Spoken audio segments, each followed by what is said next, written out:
the Go Live Starting Soon button for the live stream. Okay, I'm gonna close out of some of these tabs then. Let's get out of here. So yeah, normal, just record on your end for better quality. I will have a backup being recorded just in case. Okay. Hopefully the backup doesn't crap out. I will go turn my air conditioner off. Yeah, I'll need to do that too, but I'm gonna wait for Drew to get here to do that. Yeah, I'll do the same. It's hot as shit. Yeah, well, it's pretty cozy in my room now, so I've had it on for a while. It'll last plenty of time for the podcast. Okay, what?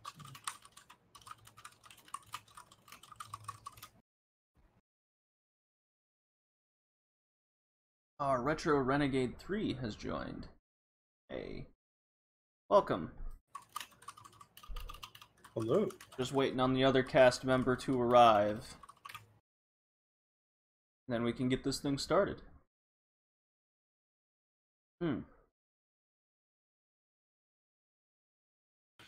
Yeah, I joined that that retro gaming Discord.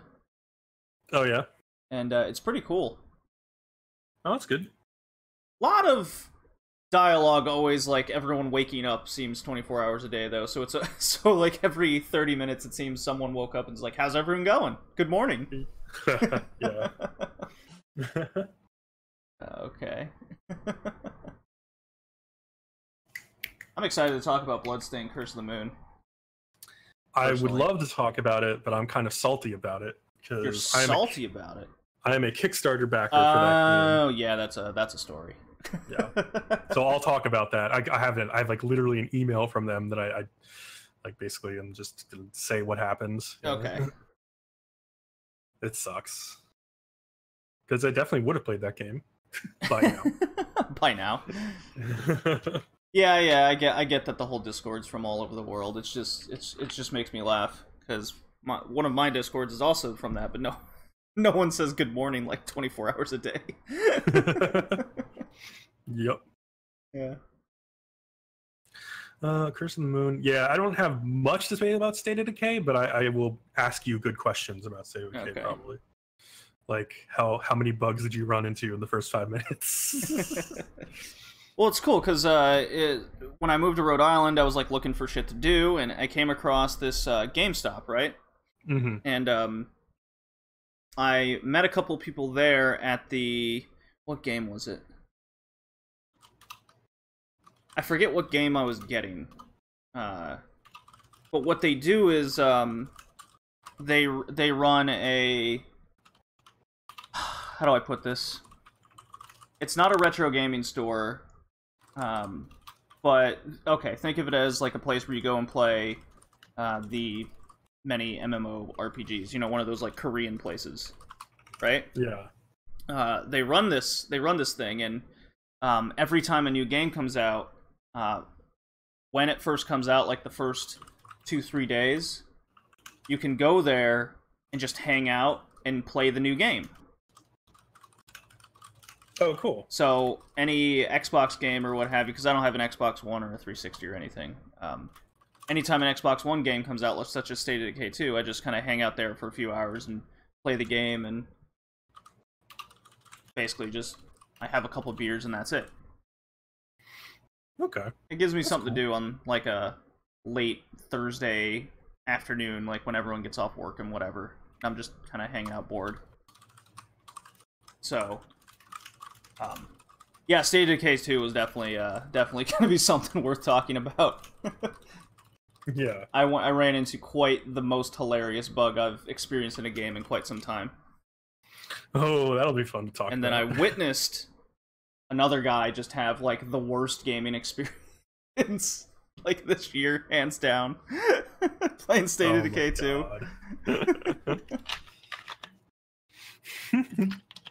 Where are you at? Waiting on you. No, that's okay. Yeah. Well, I mean, we're not starting till 11, so he's got 4 minutes. Yeah. A few more people have joined the live stream, so that's going to be nice. Oh, cool. Yeah. Welcome. Yeah. So I'm on Twitch and Mixer in particular. My YouTube page as well, but that's only because it's so I don't have to frickin' spend 3 hours uploading a video. The Mixer one, which I'll reiterate for the cast, is the one like Microsoft does, and I've integrated like stupid trolling buttons in there with wrestling things. Oh, really? Yeah, so I'll pull it up. So, for example, you can go on the Mixer page and press like the John Cena meme. Oh, really? Oh, yeah, I spent like a couple hours just kind of fiddling with it, and I'm really liking Mixer. Mm-hmm. Yeah, Mixer is pretty good. I like it. I like it. The only thing I don't like about it is you can't manually change the video quality you want to watch. Mm-hmm. You know. The other thing I do on the streams is I'll like pull up as we're talking about a game, I'll just pull up a random like YouTube video of the game being played, or a trailer of the game. Oh yeah. Yeah, just simple stuff like that. His name is John Cena. Alright, I clicked John Cena. I don't know what that's gonna do. What did that do? Did you hear it? Oh no, I didn't. I had the stream muted. Oh, now I hear it. Okay. Yeah, so on Mixer, when you watch the video live, you earn sparks. Yes, and you use those. I have a bunch of those. Yeah, and you use the sparks to do that. Excellent. Yeah, there should be a countdown timer. JD was so disappointed in me last night that I didn't know who Bullet Club was. I had no idea who Bullet Club was. Well, I mean, it's an indie thing. It's the indie NWO thing. A lot of his questions were about Japan wrestling, and it's like, as much as I've heard about Japan wrestling, I've never really watched much of it. So I was like, oh no. Yeah. Well, what I suggested to him for that was because I listened to his podcast just in the background, and I like the you don't know smart thing that he does. The problem is he's asking all of his guests the same wrestlers. Well, I only listened to one of them, and he asked me, I think, completely different wrestlers from the one I listened to. Oh. So that worked out. It was fine. Maybe a couple.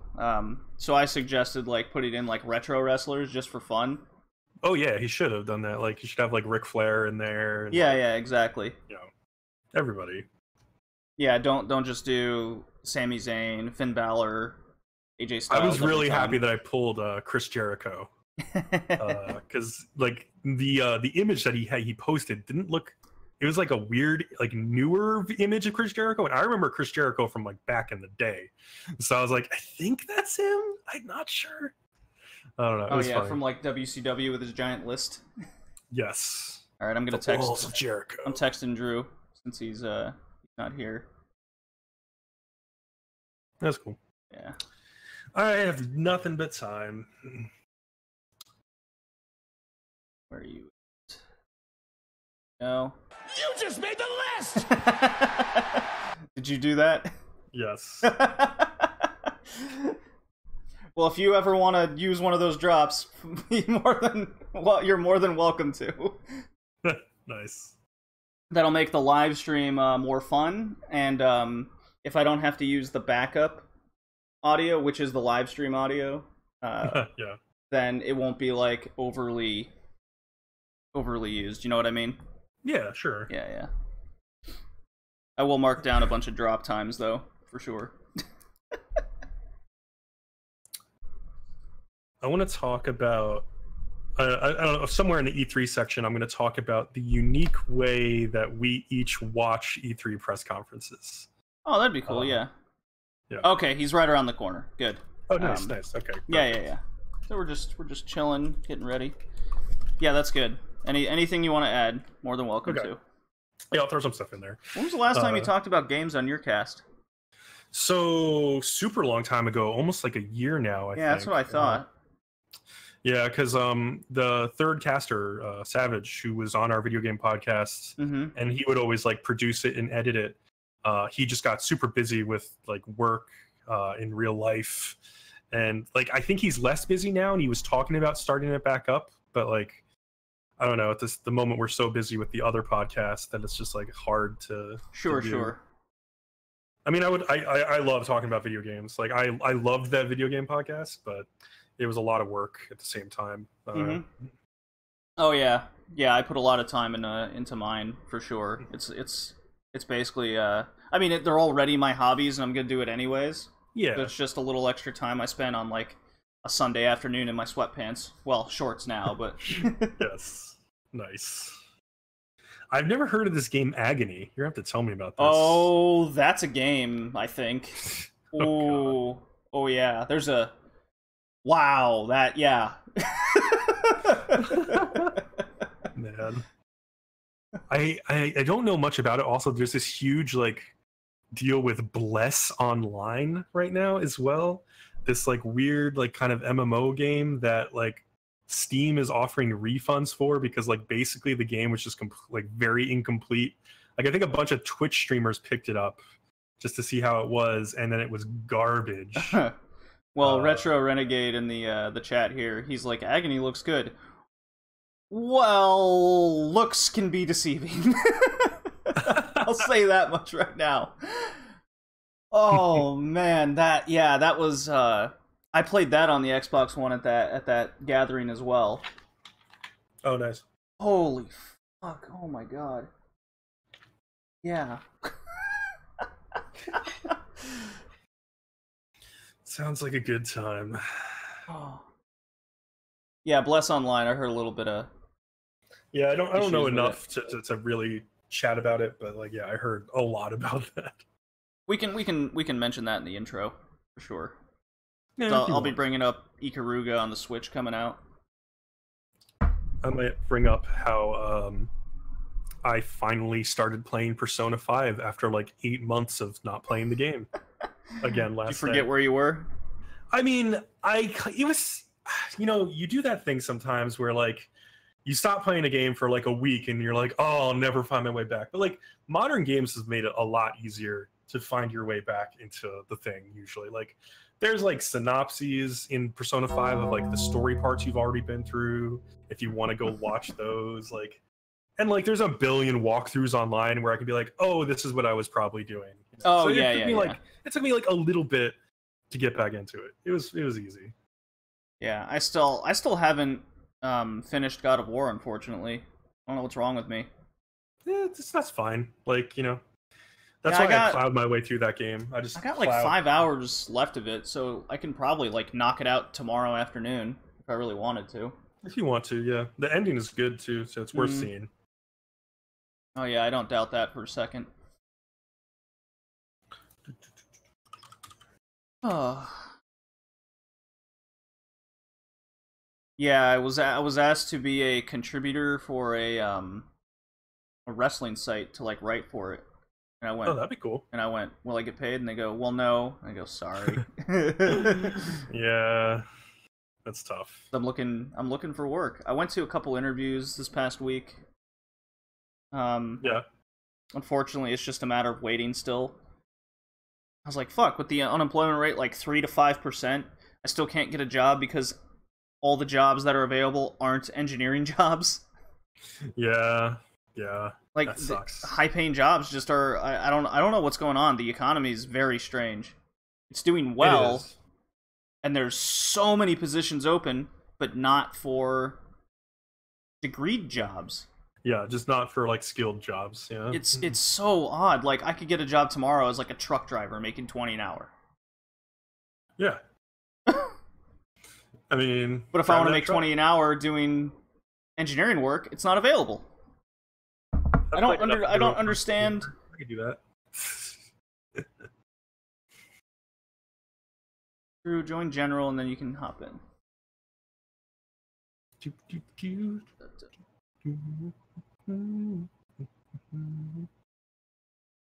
Wait, where are you seeing this chat? Is it in Twitch or Mixer? What chat? It's in Twitch right now, but on the page, I have it up. Okay. Yeah. Oh, that chat. I see. Okay. Join general first, Drew. Okay, he's here. I just gotta drag him in. And then I'll refill my tea and turn the air off, and we can get this thing started. Oh, he's in general. Yeah. Oh yeah, I'll turn my air conditioning off. I'll be right back. Yo, Drew, you made it. Yeah, I have had the most ridiculous last couple. I'm not even lying. It's been the worst last couple days of my life. Oh, did you lose your job? Did you get laid off? No. Or is it just hard working, or what is it? You want to hear? You want to hear? Sure. I want to hear. You're getting deafen him. Deafen him. Oh, you don't want to tell him? Deafen him. I may or may not have gotten a girl pregnant.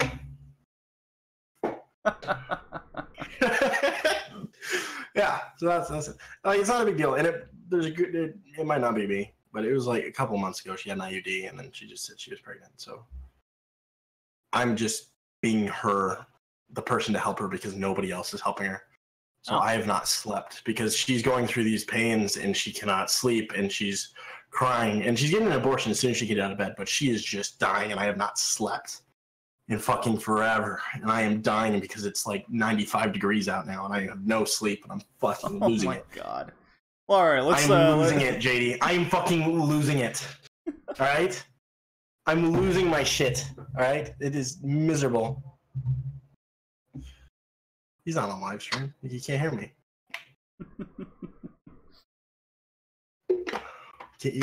Yeah. All right. Go ahead and undeafen him. All right. Yeah. That's from it.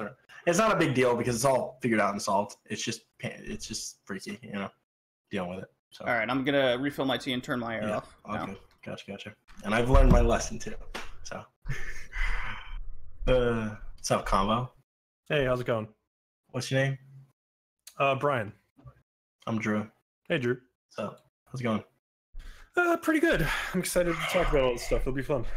Cool. Yeah, so I'm only here for like the predictions and all kind of the news stuff, and then I got to bail after the that stuff. So yeah, that's fine. JD and I have a lot to talk about with like Detroit Become Human and stuff. So yeah, I haven't played much of Detroit yet. So alrighty. Well, you don't have a PS4, Drew. No, well, I mean, that doesn't mean I have access to it. You got rid of that, and you got rid of your Switch. Yeah. Dude, I regret getting rid of the Switch so much because literally, like a day after, they announced a new Pokemon, and then they announced an entire new lineup. They announced Fortnite coming. They announced everything. All right, you guys ready? I'm trying to do a speed test here. My computer's having a really hard time booting up, and I've been having weird internet, so I'm just checking my thing to see if my ping's good. If not, I'm gonna reset my modem, then I will be ready. Okay. Just let us know. Yeah, my ping is 225. My download seems to be about 34. I need to reset my router. Give me a second. This is bad. My internet's been so fucking weird. My ping is 225 milliseconds. Yeah, that's ridiculous. Yeah, that's ridiculous. All right, good luck playing Call of Duty with that. I'll be right back. Alrighty. Fun. I'll play a fun little drop. Because everyone's here.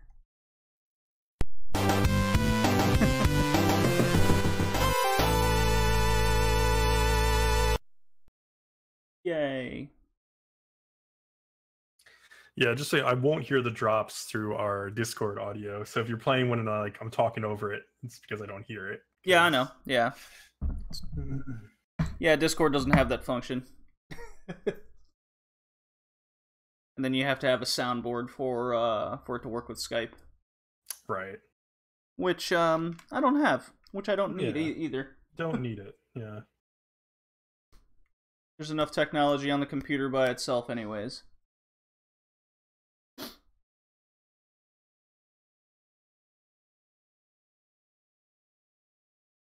Hooray. So I got my E3 report card ready.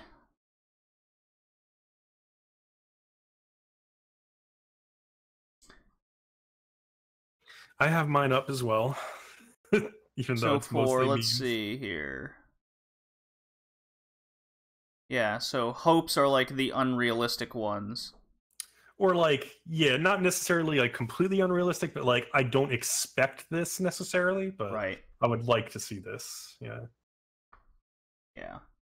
That's more or less how I love my EA hopes. Your EA hopes? Oh Yeah, boy. EA hopes and dreams. My EA expectations. Can't wait for it to be shattered. Shattered.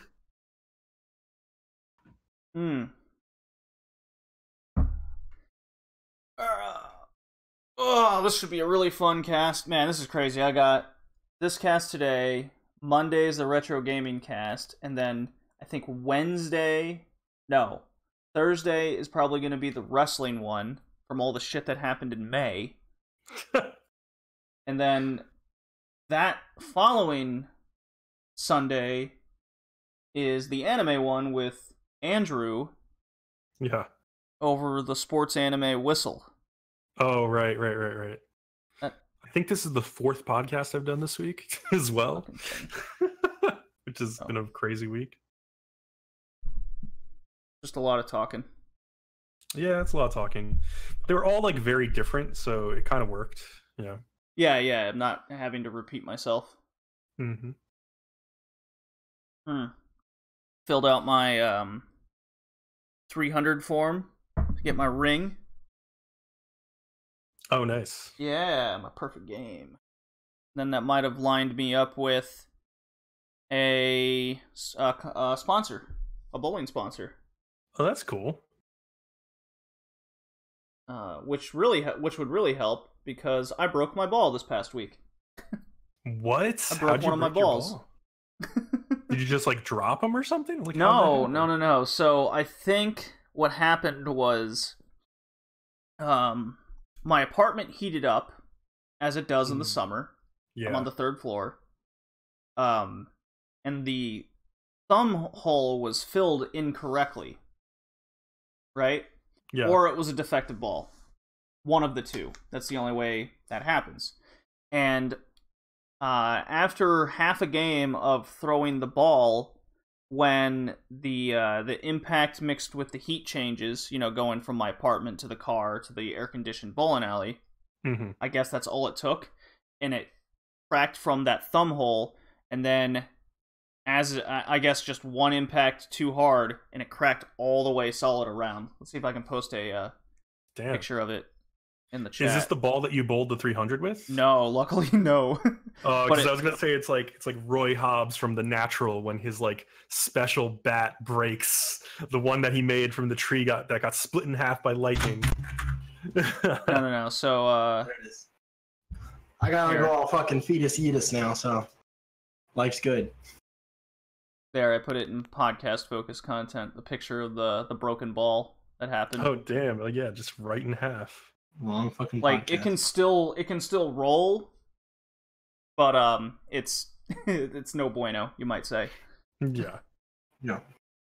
Okay, so Drew, just you good, or are you still JD, testing? I'm just opening up all my recording stuff right now. Okay. But just so you know, JD, like that's not my fault. I'm not really responsible. I'm just the guy fucking breaking my back for it. So there you go. Well, that's what's going on in my life. It's your right fault now. Because you can't do it by yourself. No, it's not mine because I don't think it's mine. Oh. Yeah. Okay. I'm just the only fucking guy around now. Okay. So, yeah, I've not slept in 48 hours. I am fucking dying. I went to Taco Bell in 73 hours. I went to Taco Bell yesterday. I'm trying to get approved for moving to Vermont and getting paid $10,000 a year for 3 years just for living there. Getting closer to me. Why is my ping? Vermont isn't closer to you. Is it not? I don't know if I know. Oh god, my internet's worse now. My internet's worse now. Well, oh well. Just record your audio. Let's get this thing started, man. Yeah. All right. You're right. You're right. I'm gonna just turn off my PC tonight and just let it die. All right. Let it Ready to die. record. I'm gonna let it die. I'm gonna just fucking put a foot through it. I'm gonna start streaming off my iMac. Stream off your phone. I can do that. Just put it on like a tripod over my shoulder. Yeah, OBS is on your phone now. Do they really have OBS? Wait, really? Yeah, you can get OBS on your phone. Oh, wow. Yo, give me a second. I gotta look this up. I mean, because I know you can stream from the Twitch app. Yeah. OBS. How do you OBS on your phone? Can I just get like a USB-C to Firebolt? Oh my fucking god! Yeah, just get Streamlabs on your phone, man. Works fine. No, this OBS. This is a Japanese like news app. No, Streamlabs OBS, man. Oh, Stream. I haven't used Streamlabs OBS. Is it? What is it?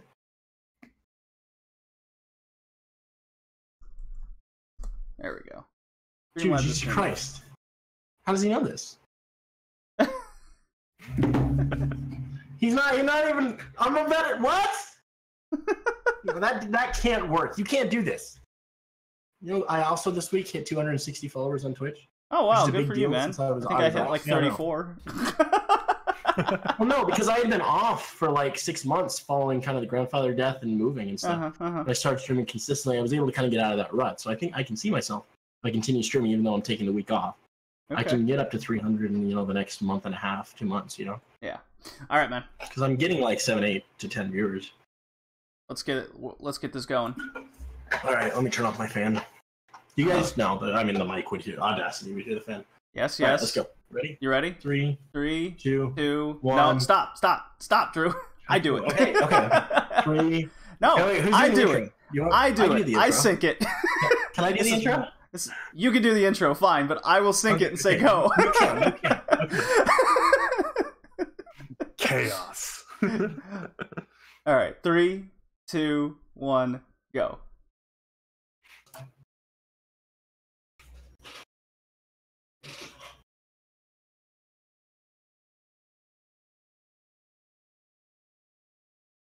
What's up, you ancient Greek assassins? We're coming at you with some more leaks in the RLR Gamescast episode. I don't remember what episode we're on. 10, that sir. Episode. 10. 10? It's like episode 60 or something. Which means we can start drinking. Mm-hmm. Hell yeah. Oh, that's good.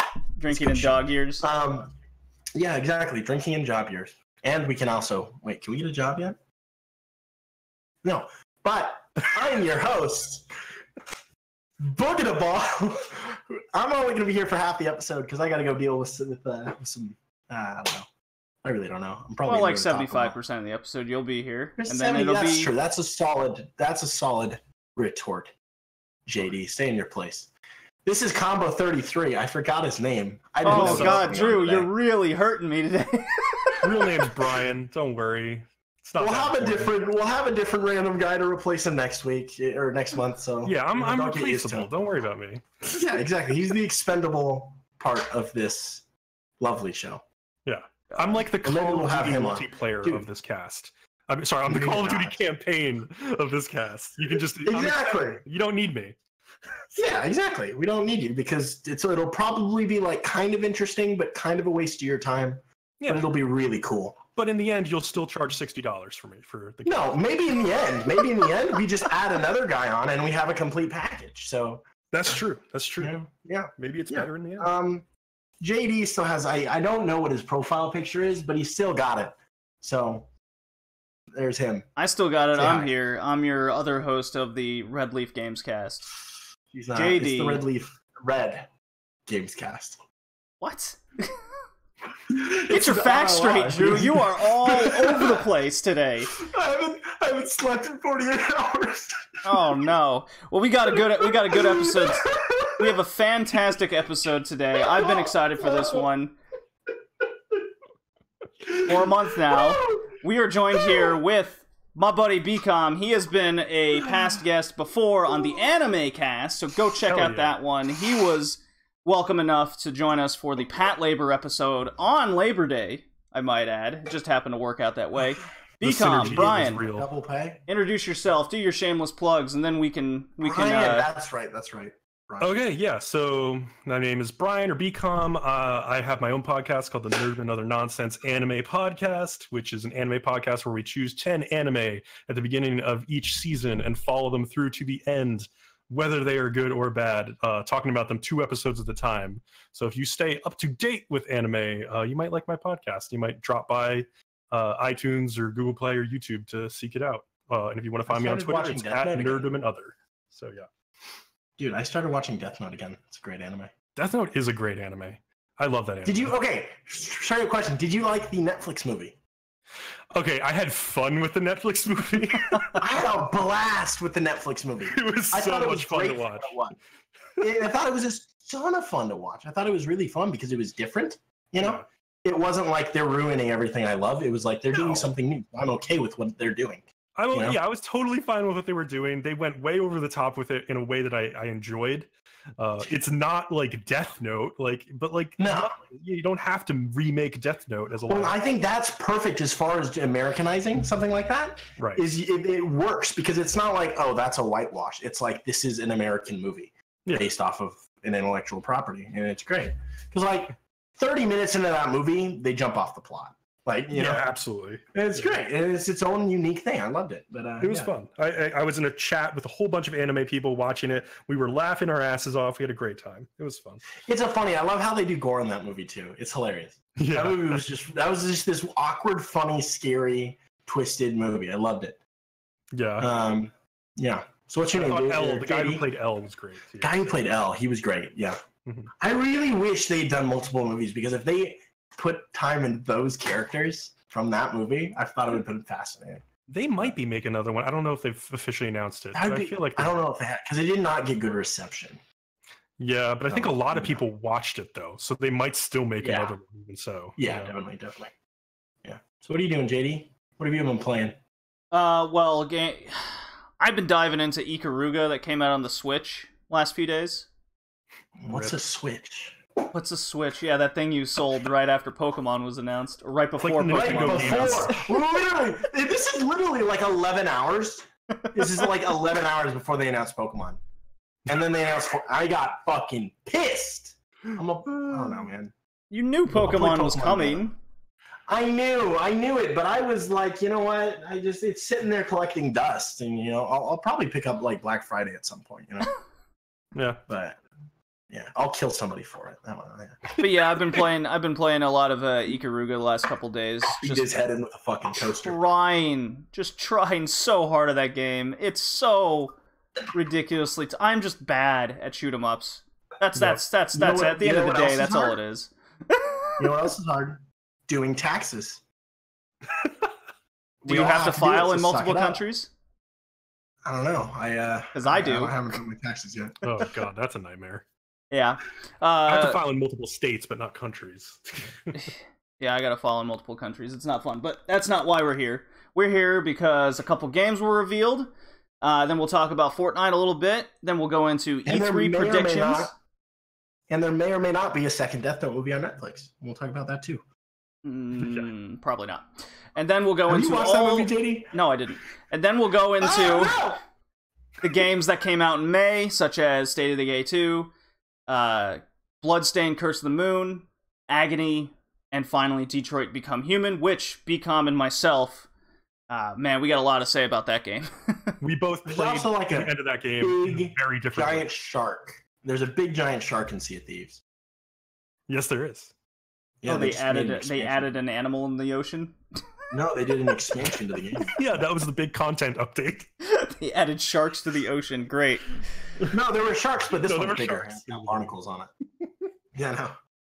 Oh, this one has barnacles on it. DLC, baby. $1.99. 30 seconds into that game until I just got destroyed by everything. Yeah, sounds like Sea of Thieves is still such a winner. Sea of Thieves devs, though, like if they just want to add like saddles so you can ride sharks underwater, dude, they gotta go. Yeah, totally goofy with that game. But dude, like straight up, like I get in that game, I spawn on Beginner's Island, I walk up to a guy and just kill him. Yeah. Pull out a shotgun, just kill him, and that's basically how my night went. I also was drunk most of the time. In game. Well, that's the way to play. Yeah, exactly. And if you got, I don't know if you guys listened to the latest Anime Cast episode, but I talked about of course not, Katie. Who listens to our podcast? What? Right. I bowled a 300 game, my first ever in bowling. I talked about the whole. If you followed him on Twitter in the last like 3 months. Well, I've just been on a tear lately, and I told the whole story on the latest Anime Cast episode. It was a lot of fun to talk about. I got super drunk. A titty bar was gone to at like 3:30 or 5. I don't know. I have a receipt from it. I don't quite remember much. Is it your like little memorabilia bit? Filled out the ring. It's fun. So, but yeah, go listen to that. It was a lot of fun. Then I broke one of my bowling balls this past week. JD cracked his balls. Yeah, I broke my balls, and it was a purple one. It wasn't a blue one. It was a purple nut. It wasn't a blue one, but he busted a nut. So yeah, why don't we get in? Why don't I just play a quick drop here, and then we can get into all of the reveals that happened. What do you guys say? I mean, what has Combo 33 been playing? I've been playing a lot too. I recently just got back into Persona 5, which I had taken like 8 months off from playing to play other stuff, and had been like regretting it and like wondering when I would ever get back to it. And I decided to get back to it last night. That game is still really fun. There is also an exploit where you can make infinite money, and it takes like an hour to do, and then you're set up for the rest of the game. So I did that. And besides that, I know JD was playing Ikaruga, so I also played another shmup on my PlayStation called Skyforce Anniversary, which is way easier than Ikaruga. It's almost like a roguelite. Because when you die, you go back to like the main menu, and you gain resources from how far you got in that mission, and you can like upgrade your plane with it, upgrade your guns, your shields. Oh, that's cool. Essentially a more complicated cookie clicker. No, so it's got like an RPG element to it. Sounds like, so or at least a level up system. It's got skill trees. It does have skill trees. It does. Have you seen updated the game? Dude, I love that game. I've never played Cookie Clicker, but I have played a lot of Cookie Clicker. If you work or something, put like Cookie Clicker on your right monitor or something, because it is just fun. I've never seen a clicker game more entertaining than Cookie Clicker. And it has a prestige system, and there's like a universal skill tree when like the grandmas come and like take you to heaven or hell, depending on how you did with the grandma apocalypse. But it's pretty nice. I do want to mention there's a couple bugs I've experienced in Ikaruga. Oh, really? Or at least things that need to be improved upon. Once you click a mode in the main menu, you can't back out of it. No, that sucks. And if you ever put your Switch in sleep mode, it loses internet connection, so it can no longer save your high scores. And then the other issue is, it only saves your high score. It doesn't save a congruent amount of, like, say, your top 10 scores. It only saves 1. Okay, that sucks. Yeah, it's just nitpicky things that would make all the difference to going in. Right. Yeah. Well, I have been playing Sunset Overdrive some more. Oh, nice. And Rise Son of Rome. And Forza Horizon 2. Yeah. I've been playing the Xbox launch time. I think Forza Horizon 2 is maybe my favorite car game of all time. First of all, I think the intro to that game is one of my favorite intros of all time. Have you played that game, Brian? Yeah. The intro to that game with the live action cinematic, and then they go into the music, and then you go into the race, and as the music drops, you're in this amazing car in this beautiful place on this awesome track. Right. Yeah. Like, that game is a blast to play. I love the Forza Horizon game. I don't know, it's pretty tough to beat like Ridge Racer 4 or Wipeout 3 or something in my book. Yeah, I've also been playing through the Halo campaigns on Legendary again. Cool. I'm currently doing my thing with Halo 2. We're having some arguments. I played through all of those right before 5 came out, and then I was pretty disappointed in 5's campaign. But I don't think 5 was as bad as everybody said it was. Yeah. Because it had some major issues, but it was, as far as single-player games go at this point in time, it was actually pretty solid. There was parts of it that I really liked. It was not the best Halo campaign, though. No. But there were awesome parts of Halo 5. And then, Halo 5 multiplayer is another tournament I'm going to be going to in Portland here next month. So I've ranked really high on the boards this season. So all right. Nice. They're removing like Spartan Charge and Ground Pounds. They're starting to remove advanced abilities, and they're setting up some maps. They just in Forge they have a remade Halo 2 map. What was it? It's called Sanctum in Halo 5. It's a remake of the temple from Halo 2 Anniversary. Oh, okay. The one that was out. Yeah, I think you guys know what I'm talking about. It's cool. I like what they're doing with that. And then MLG announced the whole new season. And there's actually going to be, and this is huge because this has happened for many, many years, but in MLG New Orleans is going to be both a Gears of War event and a Halo event under the same roof. Which sadly, I don't know if I'll be able to attend it. I probably won't because I'm going to be going to school this fall and I don't want to spend that much money, but that might be one of the coolest MLG events in a long, long time. But also, since all the big orgs are kind of pulling out right now, it's like it's just going to those events are so much fun because it's just dudes just playing, you know? Yeah. It's not as professional as normal, so that's me. All right, guys, I'm gonna have to. Hold on. I got one quick question, and then we got to move on. Have any of you? Well, not Drew, because Ryan, have you played the Mario Tennis demo yet? I haven't played the demo, but I am like unbelievably excited for Aces. Like, and why is that exactly? Because I played probably thousands of hours of Mario Tennis on N64, so that's the real reason. And I didn't have a GameCube until like 2 years ago, so I missed like the Mario Tennis game on that. I also bought the Mario Tennis game that came out for 3DS like a few years back, but I also just like didn't hit the itch. But when I started seeing like the trailers for Aces, I was like, no, okay, this is the real shit right here. And I have a Switch, so like I can't wait to play that, and especially like play it online with friends and stuff. It's gonna be great. I'll have a Switch again soon. I'm so 50-50. None of my data because they don't have cloud saves yet. Yeah. Oh god, the Switch is such a mess when it comes to internet. It's ridiculous. Oh, we'll get to Switch Online, but yeah, I'm so 50-50 on Mario Tennis Aces still. But anyways, this is the Red Leaf Retrocast Modern Gaming Edition. Red Leaf Red Gamescast. Right. Yeah. Yep. No, Drew, you're wrong in the title. The RLR Gamescast. You can't say Retrocast before Gamescast. Sure, it's not like the Red Leaf Retrocast games. It's the Red Leaf, and we're going to just say Red.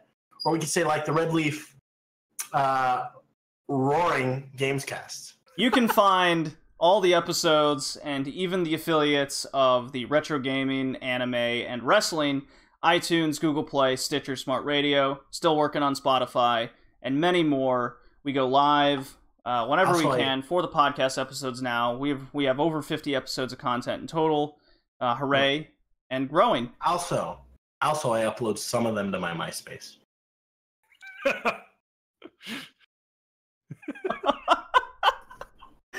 Are you serious? Yeah.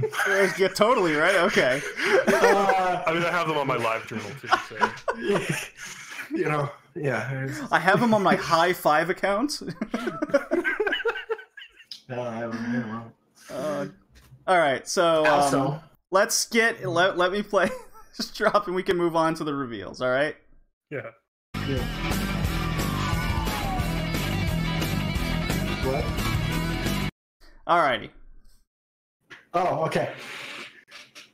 Drew, take it away. We're back with the Red Leaf Red Roaring Gamescast, episode 11, and this is Combo 33. You're in rare form with how terrible you're doing today. What did you just say? I can't remember. I'm so tired. Black Ops 4 had a reveal. Go. Oh, the little game that You're right. Black Ops 4 had a reveal. Woo! Now known as Lord Vondahar. That's I saw that. Oh my I god. love it. Vondahar's great. Lord Vondahar. Hopped up on stage, you know. He looked a little pale. He probably had just jerked off, so. Yeah. And then I forgot, what did he do? Yeah, no, and after that he said, "Here's your trailer," and turned on the trailer, and it wasn't especially for Treyarch, it wasn't my favorite multiplayer reveal trailer, but it was still pretty cool.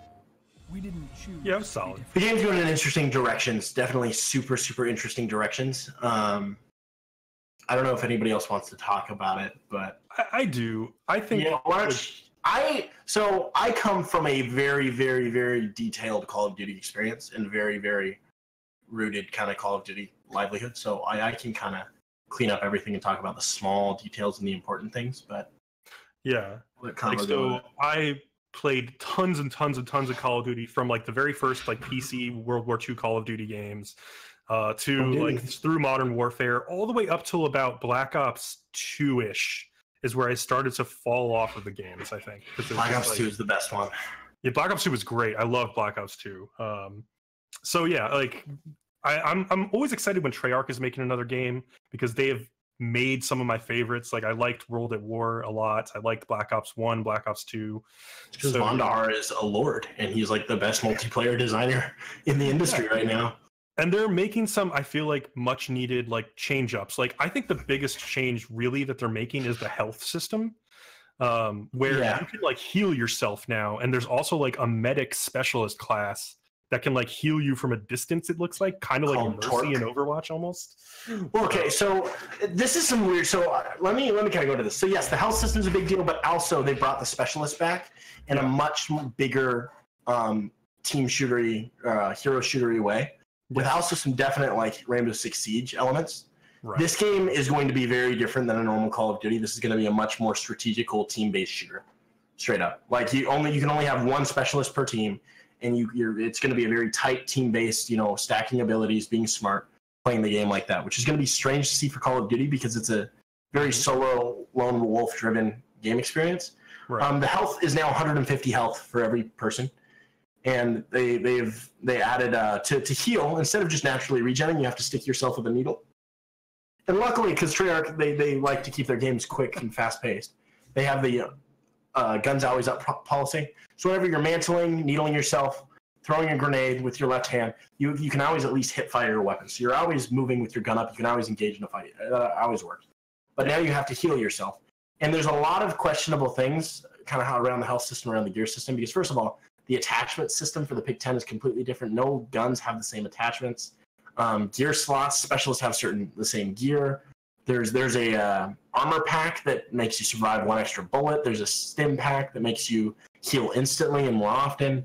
It looks incredible. Like there's a lot of for those who don't know, as far as shooter balance goes, whenever you add something to game, what you do is you in the industry they call them levers. And what this game has done has introduced many, many, many more levers to balancing in Call of Duty. Yeah. And it's going to be really just curious to see, because I know it's going to be playable at E3 and it's going to be playable at MLG Anaheim. And I'm really curious to see how they balance this game, because I feel like they need to get rid of the gear slot. That will not work. That is broken and it's crutch. And they need to balance the specialists a little bit. I'm really curious to see how the community takes it, because Call of Duty sells millions and millions every year because it's a casual shooter. Yes. And this is not a casual shooter. No, they're moving away from being as casual as they were, at least. Like, make it a little bit more interesting, a little bit more strategic. Yeah. I'm very curious to see how the maps, like, embrace, like, the area of control types of things that you can put down. Like, there's, like, the guy named, like, Firebreaker, who he can put down, like, an area of effect, like, basically, like, flamethrower type, like, Well, no, so what you have is actually a lot of specialists have some AoE effects now. Like, there's a barbed wire that you can put down that deals damage, is loud, makes you move super slow. There's a wall you can put up. There's the fire break generator core reactor, which basically can set people on fire that are in the near facility. But it also, by using it, you after like 4 seconds, I believe, you start taking your own health, so you can keep it boosting, but you're losing health. But then, like, if you look at something like that, where you need to cut off a choke point for a certain amount of seconds, and you're losing health, if you have a fire break doing that, you can have a Torque in the back healing him at the same time with his device. You can Torque, who is their like medic specialist, can heal up everybody by 50 health, so they have 200 health. If he heals up his entire team, he now has 300 health. Like there's so much as far as the health goes.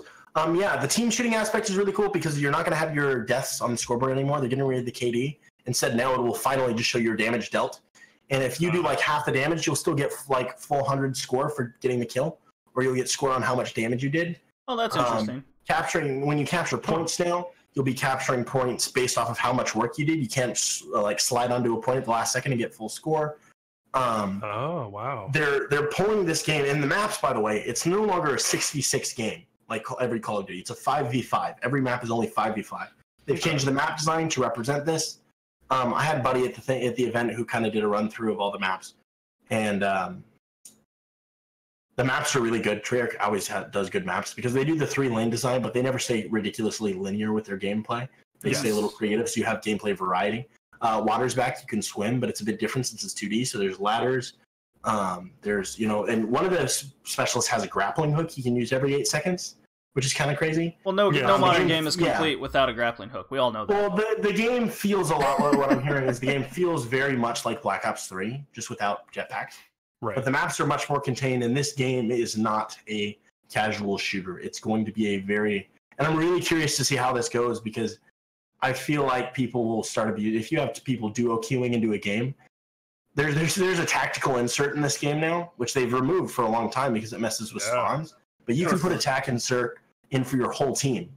And there was a bit, I was watching some of the gameplay where one of the teams put down a tac insert right in front of the point, and they were spawn trapped and gave the team like 10 kills for free. Like I'm really worried about how the toxicity of the Call of Duty community and the lone wolfness of the Call of Duty community is going to react to being able to do this. Because if you have 2 people on one team in a party together who say, okay, we're going to use Firebreak and Torque, and I'm going to give you extra health so you can use this generator for longer, it's, you're against a team of lone wolves who are normal Call of Duty players who can't really move and shoot at the same time. You're going to have a miserable gameplay experience. Right. But also, they're finally bringing back league play from Black Ops 2, which is phenomenal because what it does is it separates the people that want to play extremely sweaty from the people who want to play casual. But then another issue with this game is that it looks pretty much competitive the way it is built. So I'm curious, putting people in league play and then people in casual, that it's just going to segregate the community in a really weird way. I agree. Based on what I saw with the maps, just going back to that, just from what I've seen from the reveal and the trailer, the maps do look very unique. They each look very individual to each other. Yeah. From each other. Yeah, they do phenomenal. Treyarch does those. It looks amazing. a lot more colorful than I think it must have been Black Ops 2 when I was living in Germany. That was huge. Everything. Black Ops 2 is super colorful. Yeah. Yeah. No, you're one of them was really black and white.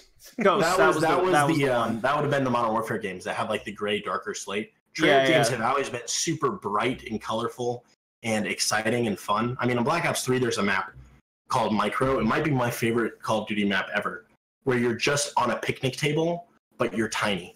There are bugs flying around. You're jumping over giant donuts and hot dogs. That's great. So Treyarch keeps their games bright. The map design is intuitive and fun, and it's not frustrating. It's not broken. It's not head glitchy. It's not linear. You have the ability to do whatever you want on maps that feel fair and fun, and they look awesome. They're colorful, and their sound design is awesome, and they're just fun to be on. Treyarch does amazing games, and this game is going to be very different. So I have a slew of questions on the agenda here. Go for it.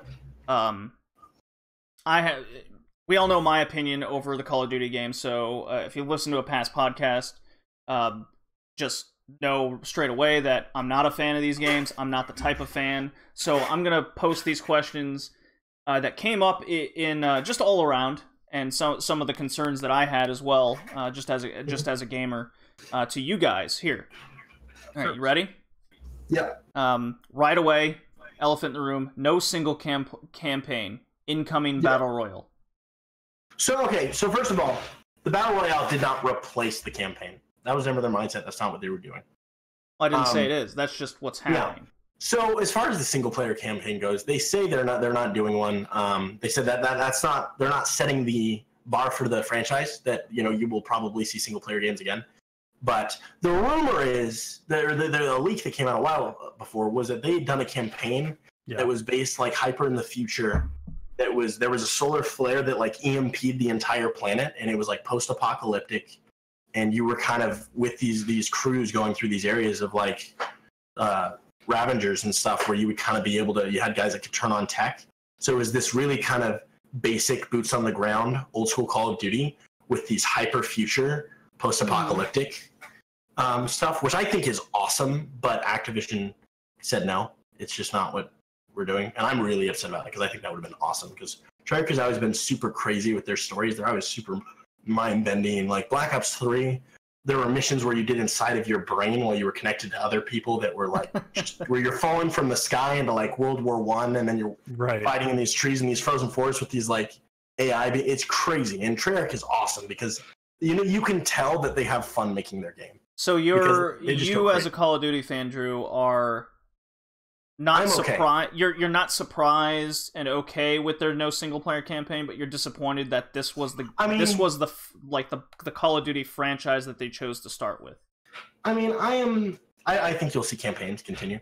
I was kind of sad to see the campaign go because Treyarch always does fun, crazy ones, and they always they evolve and do different stuff. Like Black Ops 3 had its own progression system. It was 4-player co-op. It was cool. And then they even remixed that campaign into a second campaign called Nightmares that had zombies, and it was cool because they mixed stuff up. But because I trust, and this is what's so important, is that I perfectly trust Treyarch as a studio because they always innovate in great ways. That was my next question. Never make a bad game. I trust the studio perfectly. So if they decided for development, we're going to pull back on this and we're going to up the content in every other area, because they're saying right now, and this could just be Dubspeak, this is the most detailed Call of Duty with the most content ever. That this is going to be the most playable, replayable Call of Duty game they've ever made, and everything is designed to be playable with friends first. Playable until the console generation goes away, and then it's not playable anymore. But I mean, Black Ops 3 is still getting supported, and they still have a ton of people playing it. I still even play it. Yeah. There's supposedly also just a leak through the code. There's another map pack coming out for Black Ops 3, which is huge. Black Ops 3 is a great game. Treyarch, like I said, they just make good games that people want to play because they are fun. And so they're going to have more zombies maps with a new storyline, and they're also going to pick up the old storyline. Yeah. They have multiplayer with specialists. They're going to have a vignette system to go more detailed in that specialist system and who the characters are. Because in Black Ops 3, the coolest thing is the specialists that kind of talk to each other. They had these lines that built this weird story that you were starting to notice between the characters. And then on their cards, you could unlock like voiceover clips. Yeah, Drew, you're clearly very excited about it. Brian, I'm curious to see. Yeah, I'm curious about your thoughts now over the no single player. Do you trust Treyarch? There is a single player though. There is single player game. Like we'll get there, Drew. We'll get there, Drew. Yeah. So first I'll say I think it's crazy the value that Call of Duty has offered the past couple of years, because every year when I check into these Call of Duty games, it's they have a full-fledged zombies mode, they have a full-fledged multiplayer mode, and then they have a full-fledged campaign and just all this stuff going on around the game, and it's crazy that they're only charging $60 for it.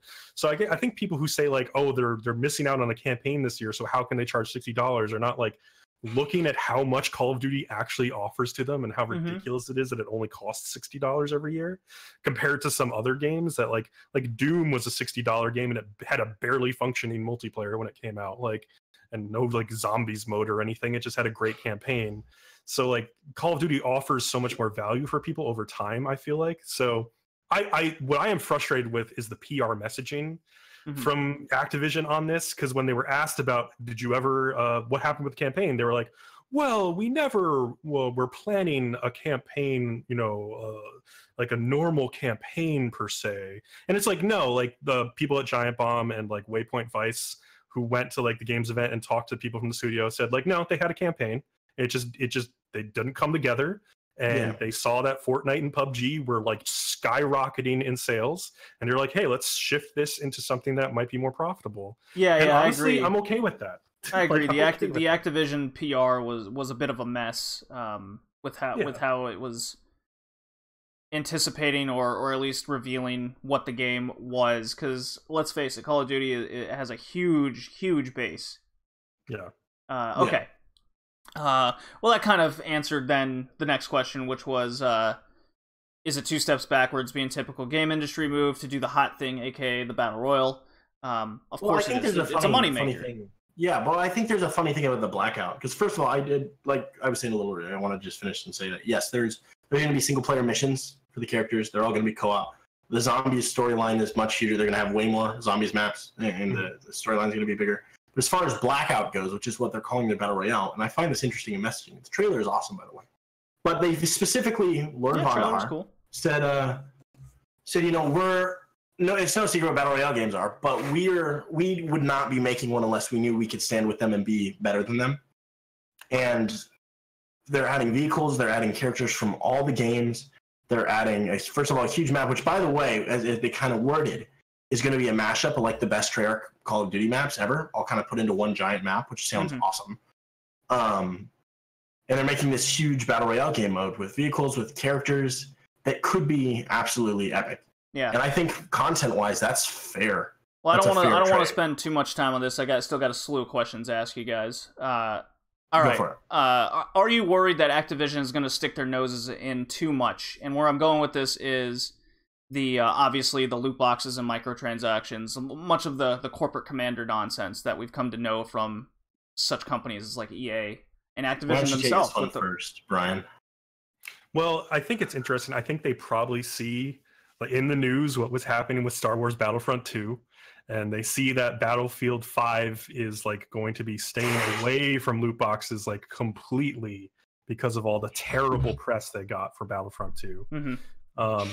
So I think if they do, they will do it in a smart way that is mostly cosmetics. And if they do more than that, then they'll probably get some negative pushback on it. I'm honestly more interested to see how like Call of Duty players accept and embrace or don't embrace like the battle royale style of game. Because think about Call of Duty is like you're in and you're out, like you die, you're back in like a millisecond, you keep going, like there's never any stop. Like, but with a battle royale game, like if you die, you're usually dead for the whole match. I don't know if they're going to change that up for Call of Duty battle royale or not. But we talked about all of the different like mechanics that they're adding to the game. A lot of those like health mechanics and like interacting with the environment mechanics. We're not even talking about battle royale. Yeah. So. Well, no, there's also little things I noticed that they announced for the game that I think will be interesting, like, and that I think are battle royale driven mechanics. Like, first of all, bullets are now 3D rendered and they have a trail, so every single bullet is trackable. Yeah. And rather than just the art style with the hit scan that they've always had, it's actually 3D predictable. Also, this game has predictive recoil now. Instead of saying this is your recoil pattern, it's randomized. It's more like CS:GO. To where this is your recoil. If you get good at this, you will always be perfect. You can master it. You can learn the recoil for this gun. And you can be a laser with the gun, which is going to be really interesting to see that kind of get picked up by the community. I like that. There's the tiniest things, like the 3D bullet renders, They're all rendered now. And I think that's going to play into the battle royale, being able to see where you're getting shot from. Was it revealed that that's going to be PC exclusive? No, that was those not type of moves. All the things they didn't. They didn't announce anything to be PC exclusive except for mod support. Okay. And that's another thing. They did completely developed for PC. In the reveal and interviews. There was mention of there were going to be unique gameplay elements added to be PC exclusive. It wasn't just going to be the mod. So I was curious if the 3D bullet rendering and the specific recoil of guns was going to be part of that. No. So I think what they said when they mean that, I think you will see like a removal of flinch because that just doesn't work on PC. It feels really awkward on PC. I think what you'll see is certain game mechanics taken away from the game that don't necessarily work on PC. Fair enough. Yeah. And then you'll see mod support. They're not going to put something extra on PC because people would get upset, and they already have the exclusivity deal with PS4. So exactly. I don't think you'll see any of that. Destiny 2 situation. Yeah. So Brian, I don't want to spend too much more time on this. We have a slew of things to get to. Can I chime in on the loot boxes? Oh yeah, sure. Go ahead. Yeah. So Call of Duty Black Ops 3 had the worst loot box system they've ever done. It was introduced with Advanced Warfare, and you didn't really buy them as much. You could buy them later in the game, but they were just given to you as a reward. And it was a fair system because you had an inventory, you could sell, get more. It was good. Black Ops 3 was a slot machine. You could spend $1,000 and not get what you want. And as soon as that hit, that was the big no for Activision because they were always adding DLC weapons and stuff. So they kind of started backpedaling. With Infinite Warfare, Modern Warfare Remastered, they introduced a crafting system where you would get, some extra points and you could just craft what you want, Okay. So you had the ability to do that.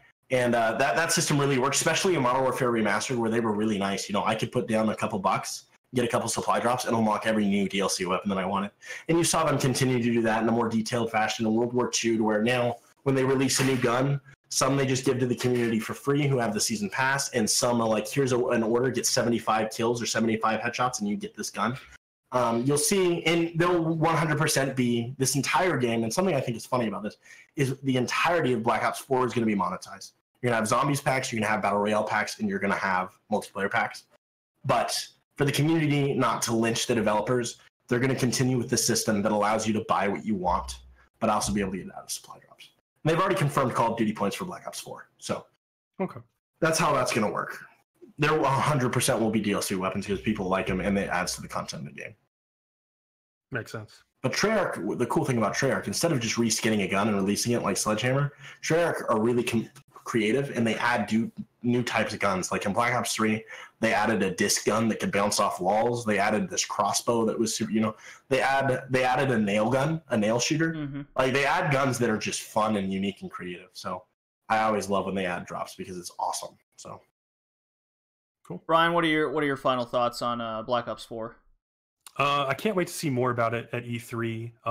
All of these changes that they're making to the multiplayer sound like things that will draw me back into the game, because they sound like they are definitely going to change up the pace of the gameplay that has been the same for a long time. I mean, they've changed minor things like, boots off the ground for a little while, like in response to Titanfall, and stuff like that. But like nothing has really drawn me in to the past like 3 or 4 COD games. So I'm hoping that this is one that me and my friends can get back into, because Destiny 2 is definitely not something we're enjoying at the moment. I'm also really curious to see if they actually add a social space to this game, because World War II had a social space. Yeah, I'm curious to see if that will continue. That was I personally think we'll see some Blackout at E3. I think that's because normally you wait to see the multiplayer reveal to then, and I think their big honcho for E3 will be this is Blackout. Yeah. So I'm really excited to see that. I think Black Ops 4 is going to be huge, and I think it's going to be a really big deal because it's an evolution of the franchise more unlike we've ever seen before. Yeah. Well, I don't think a lot of the casual and fan base is going to be wary of the microtransactions going forward. That's going to be also natural. One more thing I wanted to say to this game, and this was a leak that came out after. It's not confirmed, but it was alluded to that the multiplayer maps for this game will be free. Oh, nice. Yeah, supposedly with the zombie maps. It'll have a zombie season pass. It'll have a zombie season pass that you can get for cheaper than normal, but multiplayer maps will be free and drip fed to the community, kind of like they're doing right now with World War II and Black Ops 3. When they do community events, they introduce, a couple new weapons and a couple new maps and new challenges and a whole new, coat of paint, which is really cool. So the amount of support the developers put into these games nowadays with constant community events and constant new content is actually incredible. The amount of content in Call of Duty lately, it's just been insane. Well, I mean, it's just going into that live service thing with all the packs, and it's nothing new going on in the industry now. I'm very sour about it personally, but I won't get into that. What we will get into the live service. One more, the live service. By the way, I don't know, and this came from the stock meeting at Activision, but they essentially confirmed Modern Warfare 4 is going to be next year, which will 100% have a campaign, and they're also going to be releasing MW2 and MW3 remastered up to that. But they then said, if MW3 does not sell well and the next Sledgehammer game does not do as well as they normally expect these games to do, then they are going to switch Call of Duty to a live service model. So that's, I would be fine with too if Treyarch developed it. Yeah. If anybody else develops it, I'm going to facepalm. We're like, are you serious? Activision's not going to touch Treyarch because they know how trigger happy the Call of Duty community is, and they know Treyarch always knocks it out of the park. So I never trust game companies these days. But anyways, all right. As I play this quick drop here, we'll go into the next topic. Okay. Oh, I get what the drops are. Alrighty. So Battlefield 5 had a reveal, and hey, it was that guy from the late night show. He made some shitty jokes and a couple good ones. Yeah. I was like, why is Trevor Noah doing this? Okay. Why? Also, BioShock got leaked. Did you guys see it? Battlefield. Well, that's not what we're talking about here. So that's not confirmed. Resurgence. That sounds exciting. Battlefield 5. I watched this reveal for some reason, and I really liked it. I watched it as well. Awesome. This game looks awesome. They should have opened up with the trailer though, like Call of Duty did. Dice looks like it's going to do some good here. About it. Yeah. So excited for the war stories again, by the way. Those were some of the most powerful little bits of story I've ever seen. I agree. That worked really well in Battlefield 1. I rented the game just to play him. It was incredible. Dipping in and out of those different areas of World War One that you aren't always the most familiar with, but they were really interesting stories. Worked incredibly well, and I hope they do that again. I think they are doing that again. And that's kind of what Black Ops 4 is doing in ALSO, which is perfect because it allows you to have these bite-sized experiences that aren't too long, too awkwardly paced, but they're just enough to feel compelled. I'm excited to maybe there's a 2-hour bit where I play as somebody from the 101st Airborne on D-Day, and it's a powerful experience, because I understand what happens here. I know what happened in World War II, but I get to experience it, unlike, any game has ever really done it, which is awesome. So, also, Bo, that multiplayer trailer, when he picked up the gun and showed that was all an engine, I verbally said, holy shit. Yeah. He picks up the gun and the HUD comes up. Because for anybody who hasn't seen the trailer, it's this crazy cinematic trailer where they're flying around on these cars, this battle, planes are flying over, and then he hops down, he picks up a gun, and the HUD just comes up. Graphics don't change, nothing changes. And it just shows everything you just saw is in engine. And I was like, and then he just starts gunning people down with an LMG. I was like, holy shit. And for a lot of game companies, I wouldn't believe it. I would not believe that. But with DICE, I 100% believe it. I 100% believe it. That game is going to be that reveal almost sold that game for me. I've never been a huge Battlefield fan, although I really liked Hardline and I enjoyed 4, and Bad Company too, of course. I'll definitely get this rent this game for the war stories and the stuff. And if the multiplayer grabs me, I might stick with it. Yeah, but generally I get really bored with Battlefield multiplayer because I don't feel like what I'm doing affects the game that much. That's how I feel typically. That's why I prefer arena shooters. Did they announce anything about having a battle royale mode in this? No, but it's rumored that it is in production. I think maybe we see something like at E3. I feel like those set up for one. Dude, this E3 is going to be battle royale, battle royale, battle royale. Yeah, of course. Yeah. It's blowing up. So there's a huge Fortnite tournament. I want to see these big game companies do their That's why I'm so excited. Take on it. I'm so excited for Call of Duty because the gameplay and the feel of shooting in Call of Duty is unmatched by any game in the entire industry. Mm-hmm. So we put that gameplay into a battle royale. I'm really curious to see if they do hit scan because Call of Duty is a hit scan game and it would feel really awkward with projectile. But battle royale, I don't know how you do it. I feel like it'd be a little bit broken without hit scan, without projectile. So I'm curious to see how they do that. I don't really like the feel of Battlefield on as far as aiming and the guns feel, all that. Yeah. Call of Duty just feels tighter. Call of Duty definitely and Halo. Better. Yeah. But I'm curious to see. I know there's this one, I think it's called Proving Grounds. I can't remember who's developing it, but it's going to be a 600-person Battle Royale for PC. Oh, wow. That's insane. I know. Battle Royale, Fortnite has proven Battle Royale is going to be here to stay for a long time. It's the new shooter of the game industry. Shooters took over the game industry.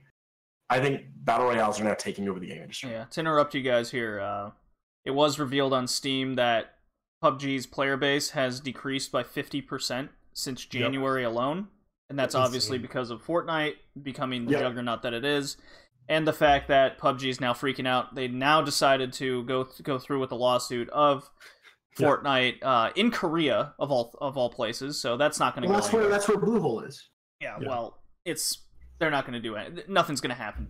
At all. So, moving on. Yep, the Battlefield 5 reveal. They emphasized story 4-player co-op that isn't zombies. They made sure we knew that. So the way operations mode. Yeah, the way I'm taking this is the story mode in Black Ops 4 is going to be the zombies mode. That's what people wanted. That's what they said. Silhouettes, the vignettes. And then the story is going to be more emphasized in Battlefield 5. Multiplayer is going to have a life risk reward system. So it's like leave your friend behind or analyze to move on. Almost like a permadeath system, it seemed that they were talking about. Lots of customization for your entire company of soldiers and vehicles. As you guys mentioned, basically going to the unseen locations of the Second World War from Norway to Rotterdam, Holland. Yeah, and they showed this girl in, what was it, Iceland or Greenland?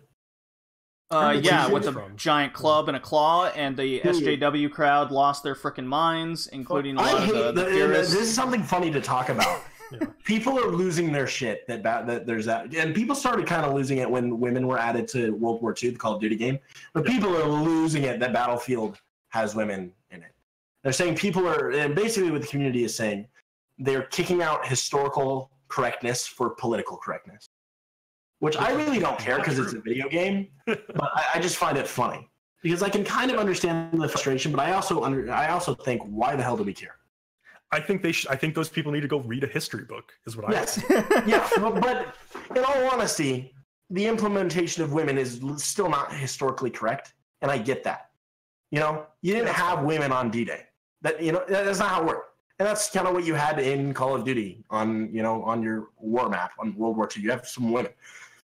My only issue with women in games is if they have a smaller hitbox. That is my only issue. I really don't care. It's a video game. If they have a smaller hitbox, I'm going to be pissed and I'm going to use women. But the Chun-Li Street Fighter 2.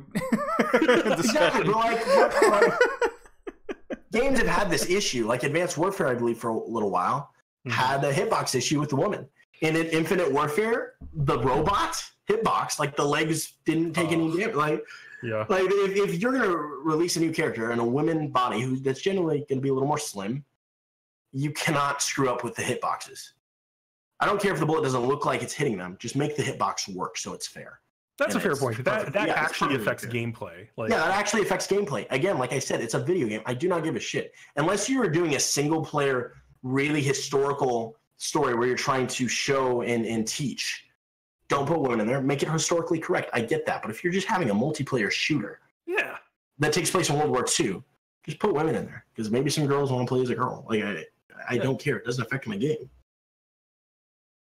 At the end of the day, both games look really cool. They're definitely emphasizing, I think, on all the right things for the player base.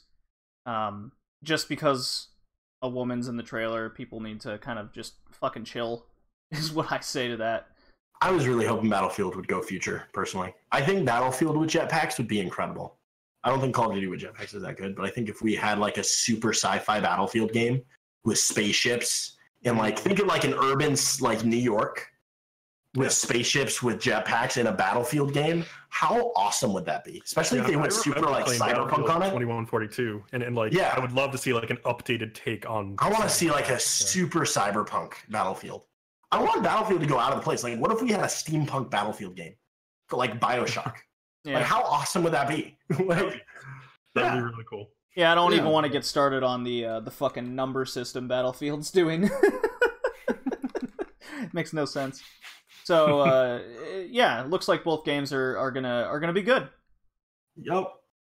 You know, there's we'll see a bunch more at E3 on both of these. Yeah. There's still a lot that we don't know about it, and there's still a lot of concerns, especially surrounding a lot of the industry issues, which are warranted. Hopefully, it doesn't go that route completely and become a Destiny 2, where the game is good upon release and then slowly delves into the abyss of the problems. Right. You know, just EA and Activision are among the top offenders for sure. So it's not an immediate automatic pass for sure, just because they revealed 2 good trailers. Yeah, well, I mean, I think they revealed them right here with enough to chew on, just so they can get to E3 and drop a big bomb, because that's the point of E3. It was definitely a good move to drop them right before E3 to get the hype up, for sure. Well, you know, and then on that note, just out of curiosity, because I haven't even looked at the paper that tells us what we're doing, are we talking about every other leak or reveal? No. Well, we have a whole big E3 section coming up. Yeah. Okay. I mean, okay. You could always pull up the agenda, Drew. Where is it? It's in the Discord. Oh, Modern Episode 10. Okay. We're on episode 10. Fuck, I forgot. My God. All right.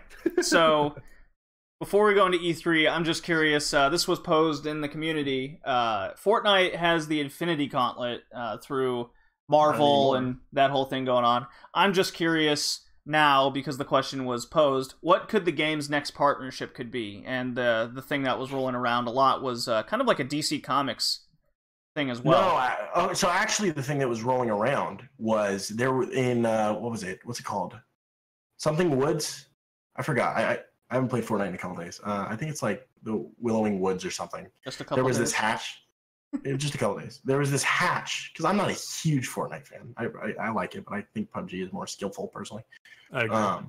Yeah, and I really like PUBG on Xbox just because people play it really aggressively. But Call of Duty is going to suck that right out for me. So pretty much, yeah. Same for me. Call of Duty is going to take over PUBG's community, and PUBG is probably going to die with it. There was this hatch in the something Willow. Can you help me? Somebody know this?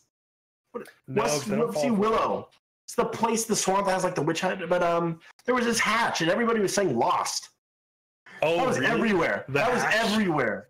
The hatch. Everybody was saying Lost crossover. And I was like, 15, 16, 23, 42. That is quite the stretch. But honestly, if Fortnite went that direction with these grabs and like pop, how fucking awesome would that be? That'd be pretty fun, actually. First of all, the Infinity Gauntlet game mode was epic. It was so much fun. I could dab with Thanos. As Thanos, you felt like this monster just powerhouse. Like that, it was so much fun. It was so much fun. So Infinity Gauntlet was awesome. If you didn't play it, I feel bad for you because it was the most fun like I've had in a long time. Cool. So before we get into the E3, we should talk about the other things that got announced officially, not leaked, pre-E3. No, like Rage 2 was an announcement, not a leak. No, we're getting there, Drew. Chill. Oh yeah, we will talk about it. I'm looking at the thing, and right now after this, it's straight into E3. Yeah, we'll get to all the E3 predictions and reveals. That's where we're talking about it all. All right, Drew? Just chill. Yeah. Okay, sorry. I'm sorry. Brian, Fortnite thoughts. Yeah. Fortnite thoughts are that you should play PUBG because it's a better game. Okay, well, no. Whoa, wait. Whoa. I think PUBG is more fun because it is a more skillful game, but Fortnite is a great game. It is good. I think like personally the aspect of Fortnite. Really? Basically, you play on PC or console? PC. Yeah. Really? I'm starting. I played Fortnite on console once and hated it. Yeah. Without a stuff, it was not easy. Yeah. But like, I feel like now that I've remapped all my building weapons, I think build fights in Fortnite are some of the most fun I've had in games in a long time, along with Infinity Gauntlet. Like, when you get in a fight with someone and you just build 300 meters into the sky to have this epic shotgun battle, I think that's a blast. But it is an extremely high skill gap as far as building goes. Yeah, for sure. It is huge. Especially on PC. Yeah, especially on PC. I don't know. It's fun. Like I like rag on it a lot because I played PUBG first, and so I was like sort of loyal to PUBG. So did I. Yeah. Bloom is it's a good game. Stupid. I hate Bloom. But PUBG, for people who prefer to have a more grounded, like I just generally only play first-person PUBG. And I do it on my Xbox because people play more aggressive, and it's more fun than getting sniped, you know? Yeah. So I really like PUBG on Xbox because it's aggressive. I can actually have a submachine gun in my back pocket, and it works. And it's more intense, thought-driven experience rather than Fortnite is your build, fight, play, you know, and it's fun in a certain term. But I personally like metagame a lot. Yeah. So, and PUBG has a metagame. Fortnite doesn't really. Yes. So those are all the reasons that I like playing PUBG. More intense, more grounded, basically. Same. It's just what I prefer. PC or Xbox? It's a shame the game's not original in almost any way. So, do you play on Xbox or PC, Brian? Oh, me? I play on both, but mostly PC. We should play some on Xbox together. That would be fun. Yeah, I would enjoy that. Super fun. All right, so I'm going to now play this amazing Macho Man Randy Savage drop to go into the E3 predictions. What do you guys say? Yeah. Oh, yeah! Oh, my throat hurt. Cool.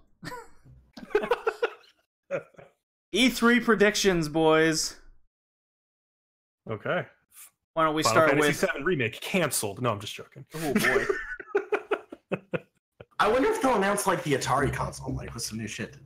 It is coming out. Like apparently, they already announced it now. Yeah, but actually nobody knows it. Nobody knows it exists. Oh well. The buzz is already about it, but that topic alone is being saved for the Retro Gaming podcast. I feel it's only appropriate. This is the modern cast. Halo 6 got. Do you mind if I ask my one question I have about E3, which is how do you guys watch the E3 press conferences? Like, I'll say for myself, like I have like multiple different Twitch streams running as I'm watching these press conferences. Like I'm usually watching like a main feed, and then I'm watching like the Giant Bomb guys talk over it, and then like the Easy Allies guys talk over it, and then like after the fact I will go back and watch like multiple other people talk over it. I love just like I probably watched the E3 press conferences like 6 times each with different people like memeing over them. Like I love it. I love it. I generally just wrap up on my phone or my laptop in bed. Yeah. Or I go to E3 and watch them myself. Oh, that's cool. I've never done that. That'd be fun. It's cool. It is fun. That's how I do. I love the commentary. I love being on Twitter, seeing people flip out on Twitter. Being in a room where people are flipping out is super cool too. That's there's one time I almost went to like a movie theater, and I think I would have been in the PlayStation movie theater when they were announcing Final Fantasy VII Remake. So I kind of regret not going and being in there. Because they announced it again actually, and it was weird because it was 18 up for the theaters, which is kind of frustrating. Mm-hmm. When I was younger and I wanted to go, but then I went myself over there. But they're also talking about the PlayStation Experience, the theater thing. They're doing it again. So if the theater like in your drive, if I have the day off of work, because I'm not going to request it off to watch the conference, I'll definitely drive over to the theater to see it because that's just cool. It's a cooler experience, you know? Yeah, it's a fun thing. Yeah, it's a fun thing. So I'll definitely do that if I get the chance, but if not, I really don't care. How about you, JD? Did you also just watch like on your phone or on the internet or what?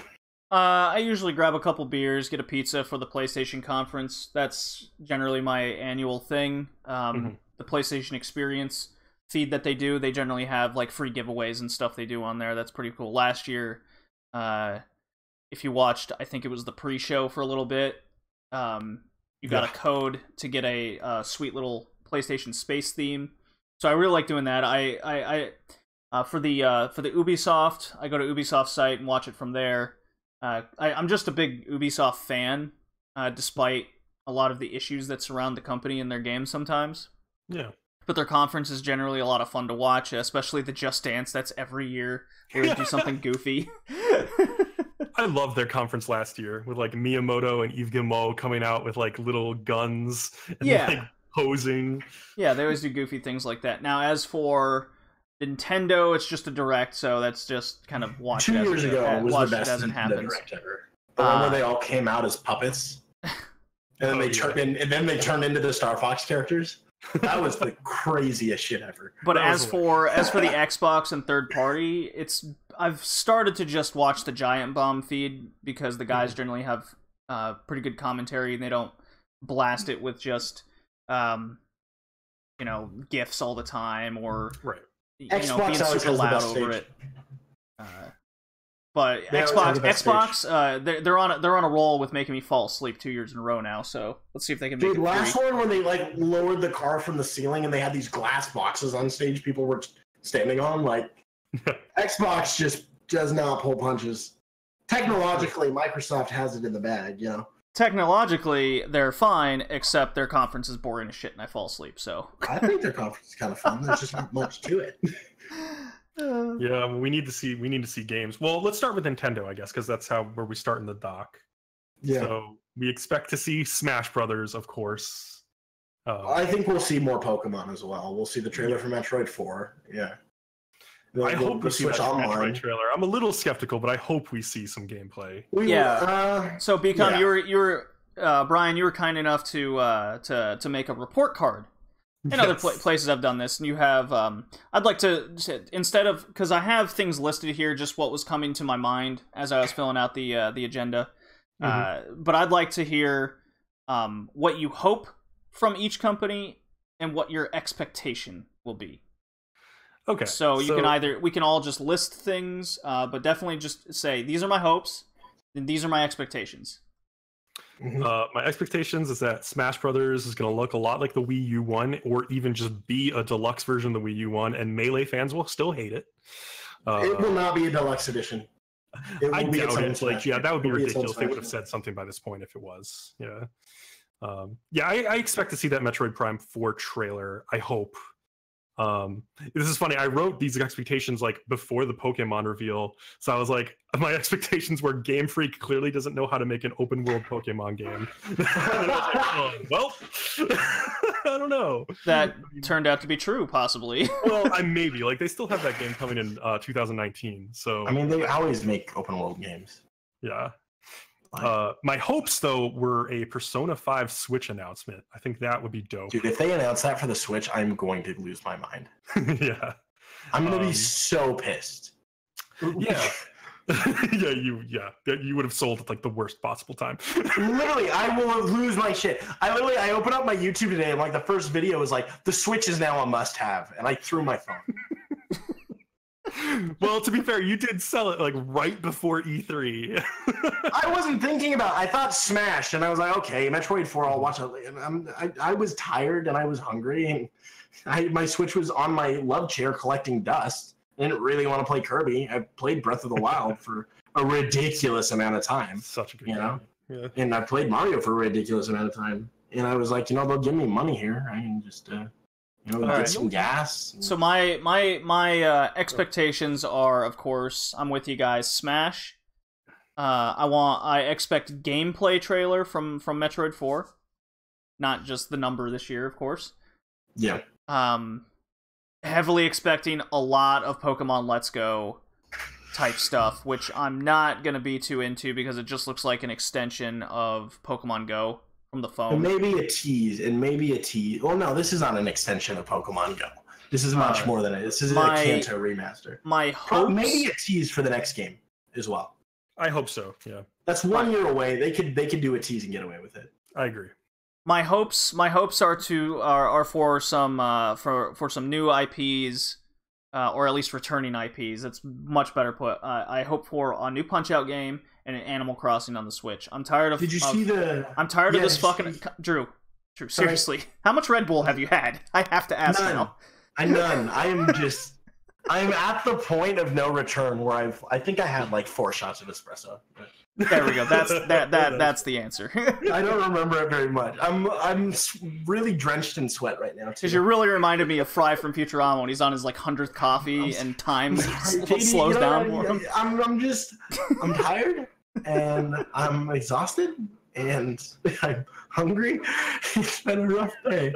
Yeah. So I'm hoping for a new Punch-Out in Animal Crossing. I'm tired of Nintendo. Because this was the issue with the Wii U for a while, and even the Wii, they fuck around with a lot of their other IPs that aren't Mario and Zelda, and they just leave it on the back burner.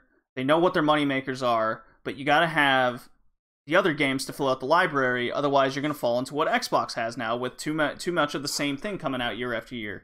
Yes, Nintendo's killing it with the Switch, there's no doubt. But as a gamer, I'm finding myself, as with Drew, that it tends to collect dust too often for my liking, especially for a modern gaming console.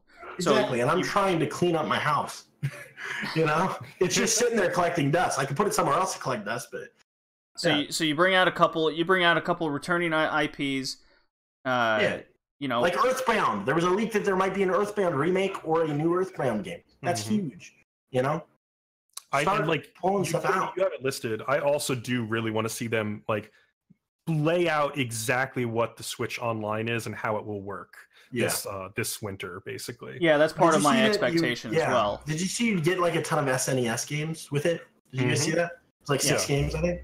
Which is good. That's a great start. Yeah. It's a good start. I'm not going to be one to get the Switch Online right away for sure.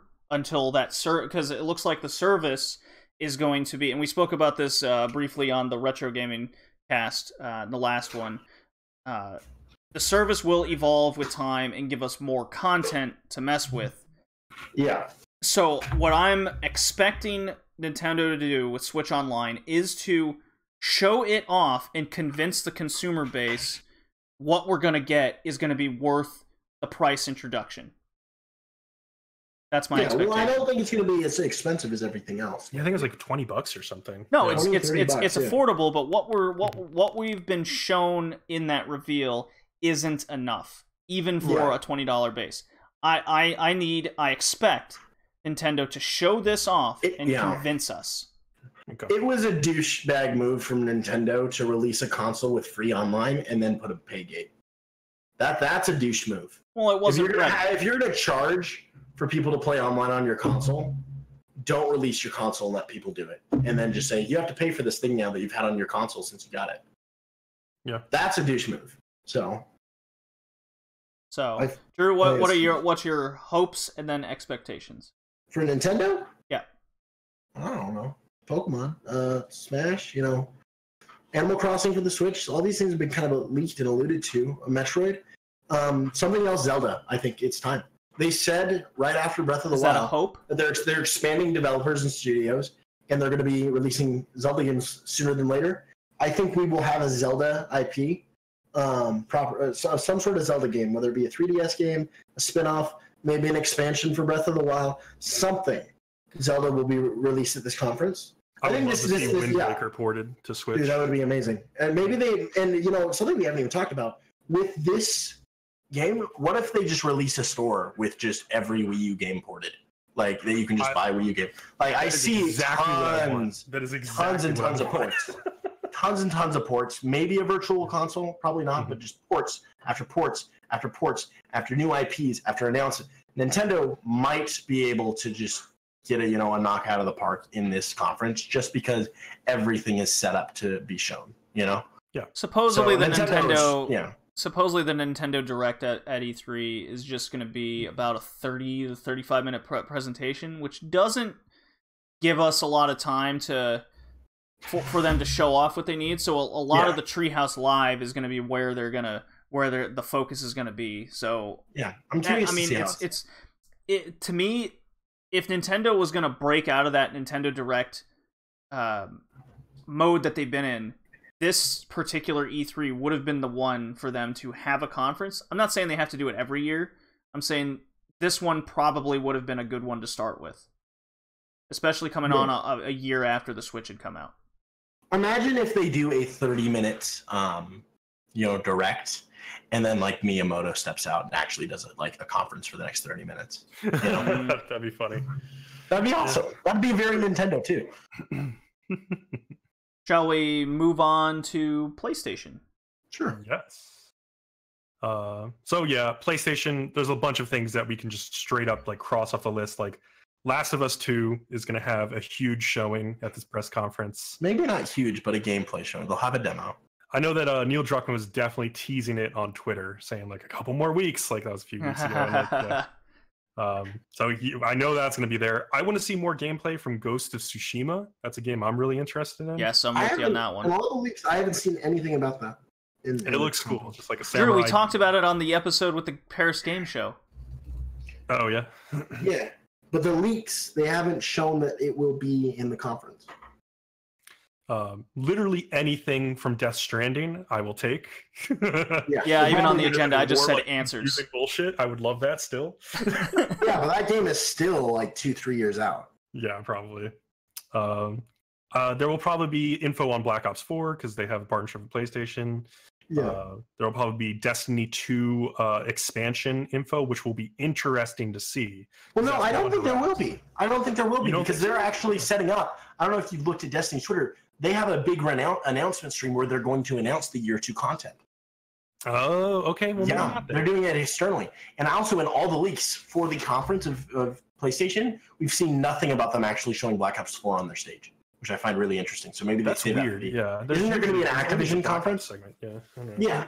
I mean, there wasn't last year, was there? I think there was a World War II segment. It was 5 or 6 minutes long. I don't know. Something like that. No, there was... Oh, the multiplayer trailer. Yeah, they showed it. Yeah. So there's usually at least a COD segment and a short Destiny segment. Maybe we won't get those this year, though. That's possible. Yeah. Then I get into hopes. Okay, so hopes from Software game. I would like to see what it is. Bloodborne 2. I want it to not be Bloodborne 2. It's going to be Bloodborne 2. I want it to be anything but Bloodborne 2. It's going to be Bloodborne 2. I mean, it looks a lot like Bloodborne. But it could be something different too. I don't know. That game sold too much to not get a sequel. That's true. But they could do cool stuff in a similar setting to Bloodborne as well, and just like a not Tenchu game. Yeah, it's like a Tenchu game or something. Yeah, they don't have to. They don't have to blow their load. Yeah. Right now on a Bloodborne sequel, there's plenty of time to make. See, when a game company has a success like that. I find it a very good idea to not just pump out a sequel right away and just get it while it's hot. Like what Square Enix said. This is a good example. They said, we will have a Final Fantasy VII remake when we think the company's going under.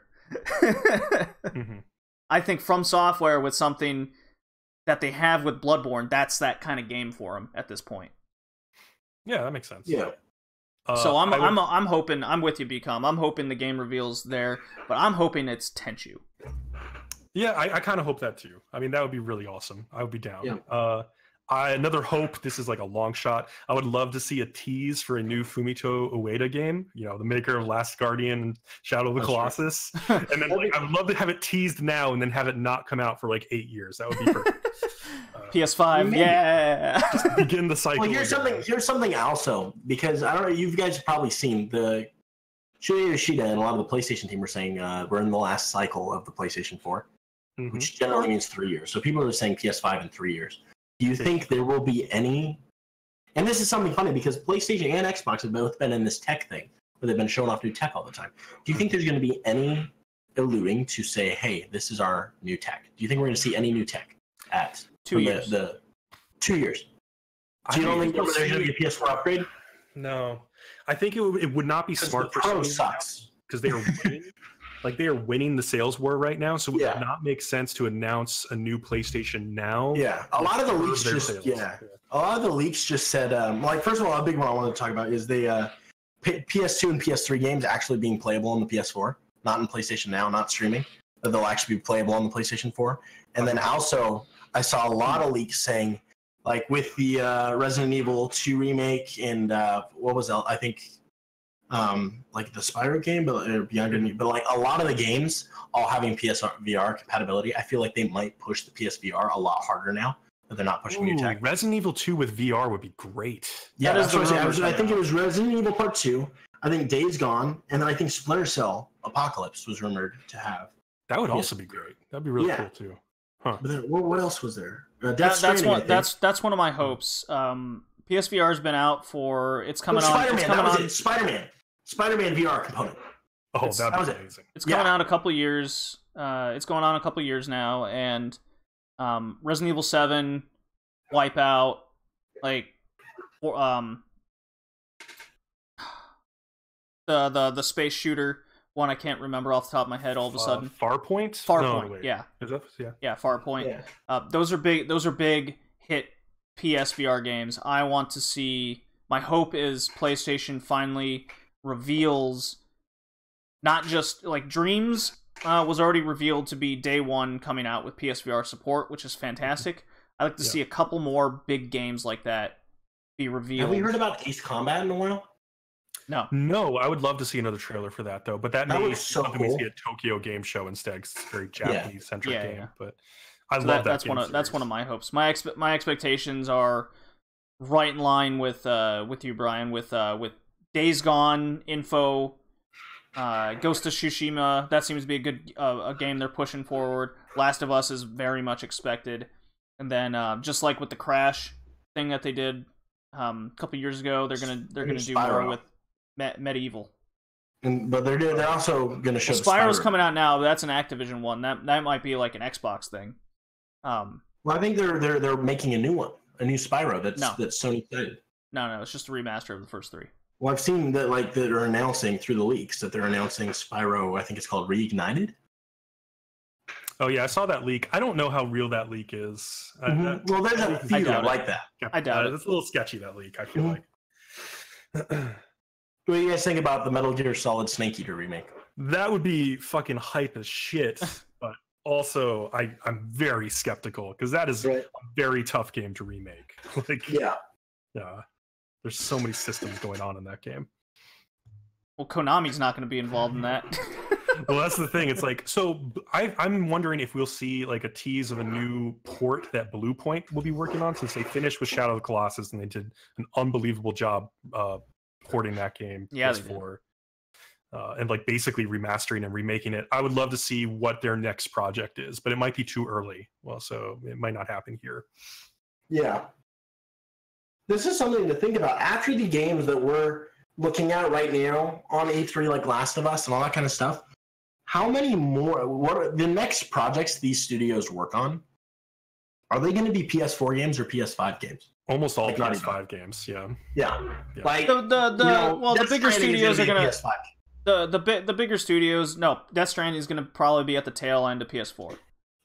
It's gonna get it released on PS5 as well if they do that. That's right in line with a Kojima tactic. Yeah, very well. Then you think maybe they make a new Uncharted game to be a launch title? Do you think there's another Infamous game for a launch title? What do you think the launch titles of the PS5 are going to be? It's too far out to talk about that. We're talking about E3 right now.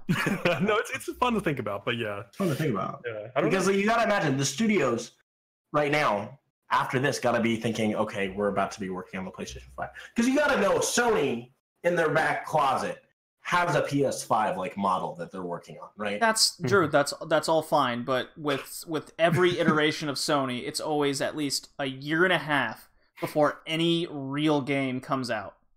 Right.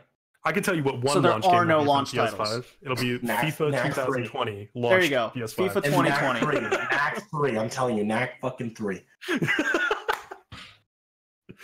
All right. All right. Should we move on to Xbox? Yeah. We can do that. All right. Yeah. So my big thing is I have an Xbox One X. So actually, I just want to see a lot of focus on like all of the enhanced third-party games that'll be coming out for Xbox One X. Yeah, I don't think they'll like push that. Here are some exclusives that we have coming. Yeah, that are actually interesting. I don't think they'll be pushing this is for the Xbox One X. I think they'll, after everything, say, and this is what you have on the X, you know? Yeah, that's what that's basically what I want to see. Yeah. There's not going to be a single game they show at that conference that isn't going to be X enhanced. Yeah, I agree. Yeah. Mm-hmm. Gears, I don't see Gears 5 and Halo 6 happening in the same conference. They would never do that. Why not? They got nothing else coming out. Those are their two biggest. Those are their two biggest games, and they first of all would not release them close enough together to hurt each other's sales, and they would want them to run their own conferences. Well, with Game Pass now being a thing, would that even matter?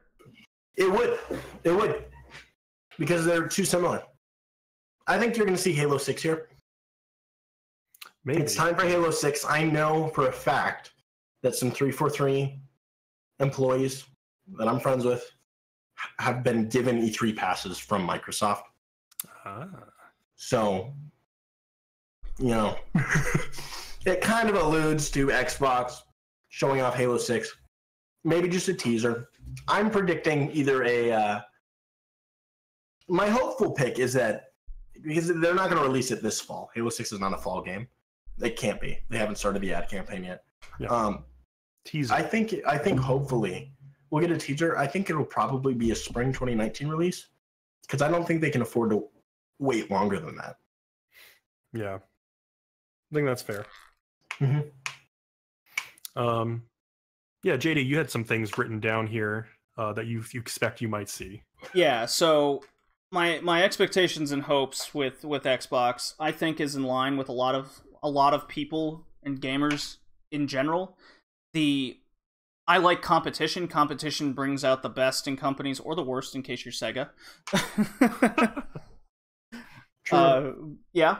But we've seen the best out of Nintendo because of they fell behind in competition. Xbox has fallen behind. Period. It's the best right now in technology, but if you can't utilize the technology, and in this case games, then what's the point in having it? Right. So I hope to see more than Gears 5 and or Halo 6. I expect a Game Pass highlight package of some kind. What they're going to do with it, their plan, very similar to how Nintendo, I'm expecting a big Switch Online.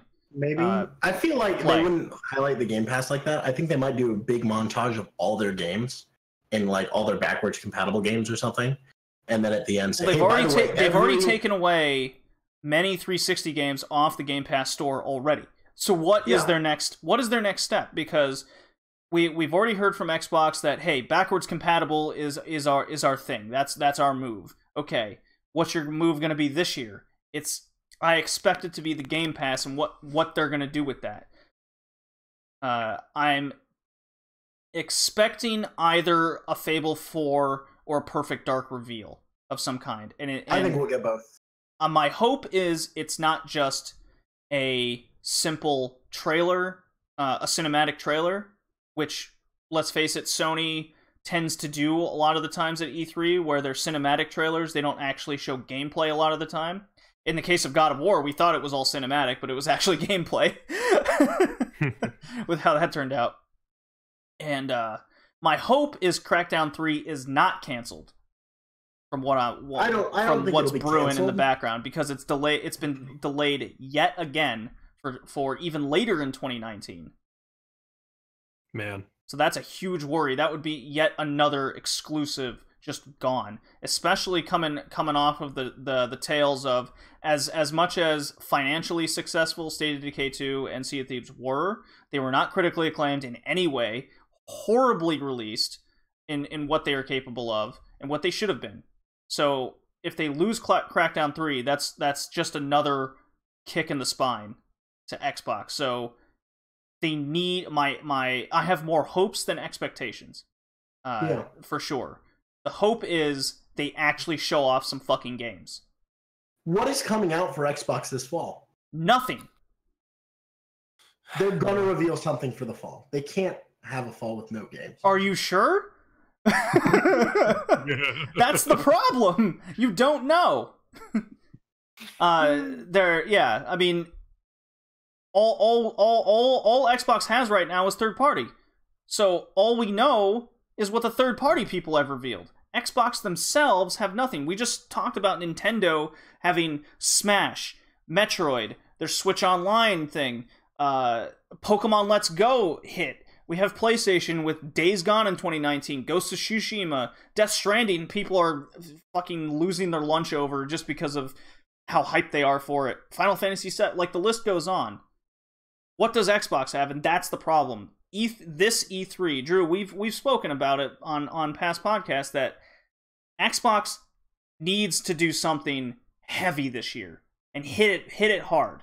So I will be, even though I am I troll Xbox fans. I hate the system. I hate most of the games that they put out on it because they're not for me. I'm not that type of gamer. But while I still want good, healthy competition. So I actually do want Xbox to succeed. I expect them. Not a hope. My expectation is Xbox to come out of E3 as number one. Because otherwise, they're going to get a straight F if they don't do what I'm expecting. There we go. There's my little rant. I mean, it's going to be hard to beat Sony this year because they're going to have a bunch of stuff to show. Like, Xbox needs to show us something that we haven't seen before. They need to show us some new IP from one of their studios that looks great. That's really what I want to see from them. So, and I think they know that. I think Phil Spencer is very well aware of that. So. Oh yeah, Drew, you speak very highly. You speak very highly of Phil Spencer. I met him while I was at Worlds. We chatted for a bit, and I think he's a great guy. And first of all, you have to respect the guy for taking Xbox a year into the release of Xbox One and actually fixing it, because Xbox is in a really good spot, honestly, company-wise. They have the best console. They have the best bang for your buck. They just don't have the studios behind it because they spent so much time over the last 5 years shooting themselves in the foot. Phil Spencer, business-wise, has turned around and brought Xbox back to where it needs to be. He reminds me a lot of the name eludes me right now, but the guy who took over Sega when the Genesis came out. He reminds me exactly of that type of gamer mind, or at least the industry mind.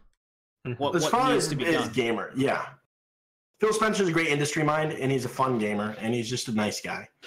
And he knows Xbox is an awkward place. I think, and I'm going to sound like I asked him and talked to him about it, but I feel like they know that the Xbox One just got screwed over.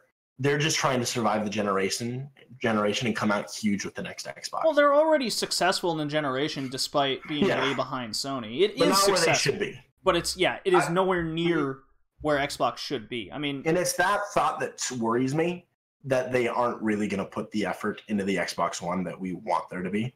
That they're going to wait for the Xbox 720. Well, that's what happened with Sega.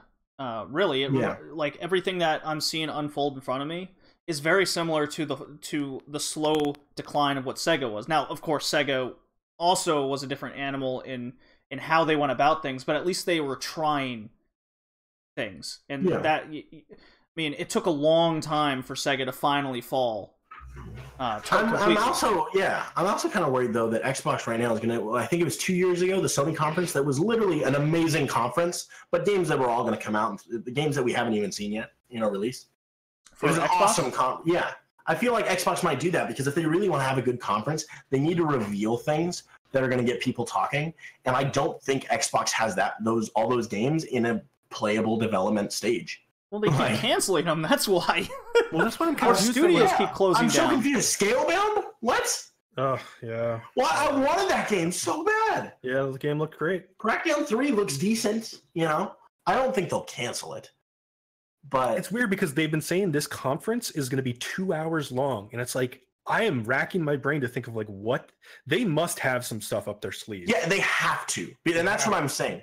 All their studios are doing, we don't know what any of their studios are doing. But imagine this, guys. I'm gonna lay this down for you. Imagine this. Like I've already spoken about my hope expectations. Imagine if this 2-hour conference turns out to be, let's say Halo 6 is revealed for a fall release, just hypothetically. Okay. Dude, no way that happens. 0% chance. True. I said hypothetically. I know. All right.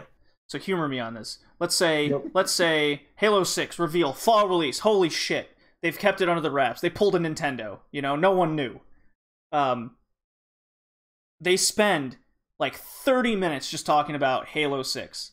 Then they go into this crazy 30-minute to 45-minute presentation over the Game Pass, and then they also bring back whatever that augmented reality thing that they showcased for Minecraft a couple years ago. Oh, right. The HoloLens? The HoloLens is released. You can buy the HoloLens. Oh, that shows that. Scratch that idea. No, they're not showing the HoloLens. All right, so they spend like 45 minutes. They spend like 45 minutes on like the Game Pass and backwards compatibility and all the games now. You can, that's the most we're gonna see over the games, and then the last little bit is like industry dudes just talking about how great the Xbox is. They wouldn't do that. Imagine if that's what ends up happening. Yeah, I can imagine it, but that's not going to happen. Like, it's so in the realm of possibilities. It isn't. It is, though. It could happen. It could happen. They have never spent 45 minutes on a Halo game. Not even close. They will spend 45 minutes. They might spend 15 minutes. 15 minutes on a Halo 6 release at max. They'll show a multiplayer trailer. They'll do a campaign trailer. Bonnie Ross will. I just saw an hour and a half to 2 hour presentation over Black Ops 4. Why wouldn't Xbox do that over a Halo? Because that's not their job. And this isn't a Halo because they know not everybody wants to see Halo. They know how press conferences work. At the max, they would do a 15-minute reveal and they would keep moving on. I don't know. They don't have a 2-hour conference. They would, if it was going to be a Halo conference, they would be saying, hey, Halo fans, this is where you want to be. This is Xbox, not Halo.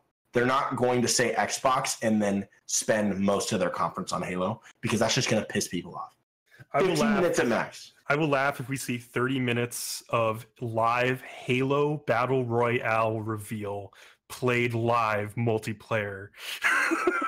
Funny thing about Battle Royale, I don't think they will release a Battle Royale. I think they'll give the tools to do it in Forge. Yeah. Brian, I think that's what'll happen. I think you might be onto something with that. As ridiculous as it sounds. As ridiculous as it sounds. Again, that would be fun. I would actually enjoy that.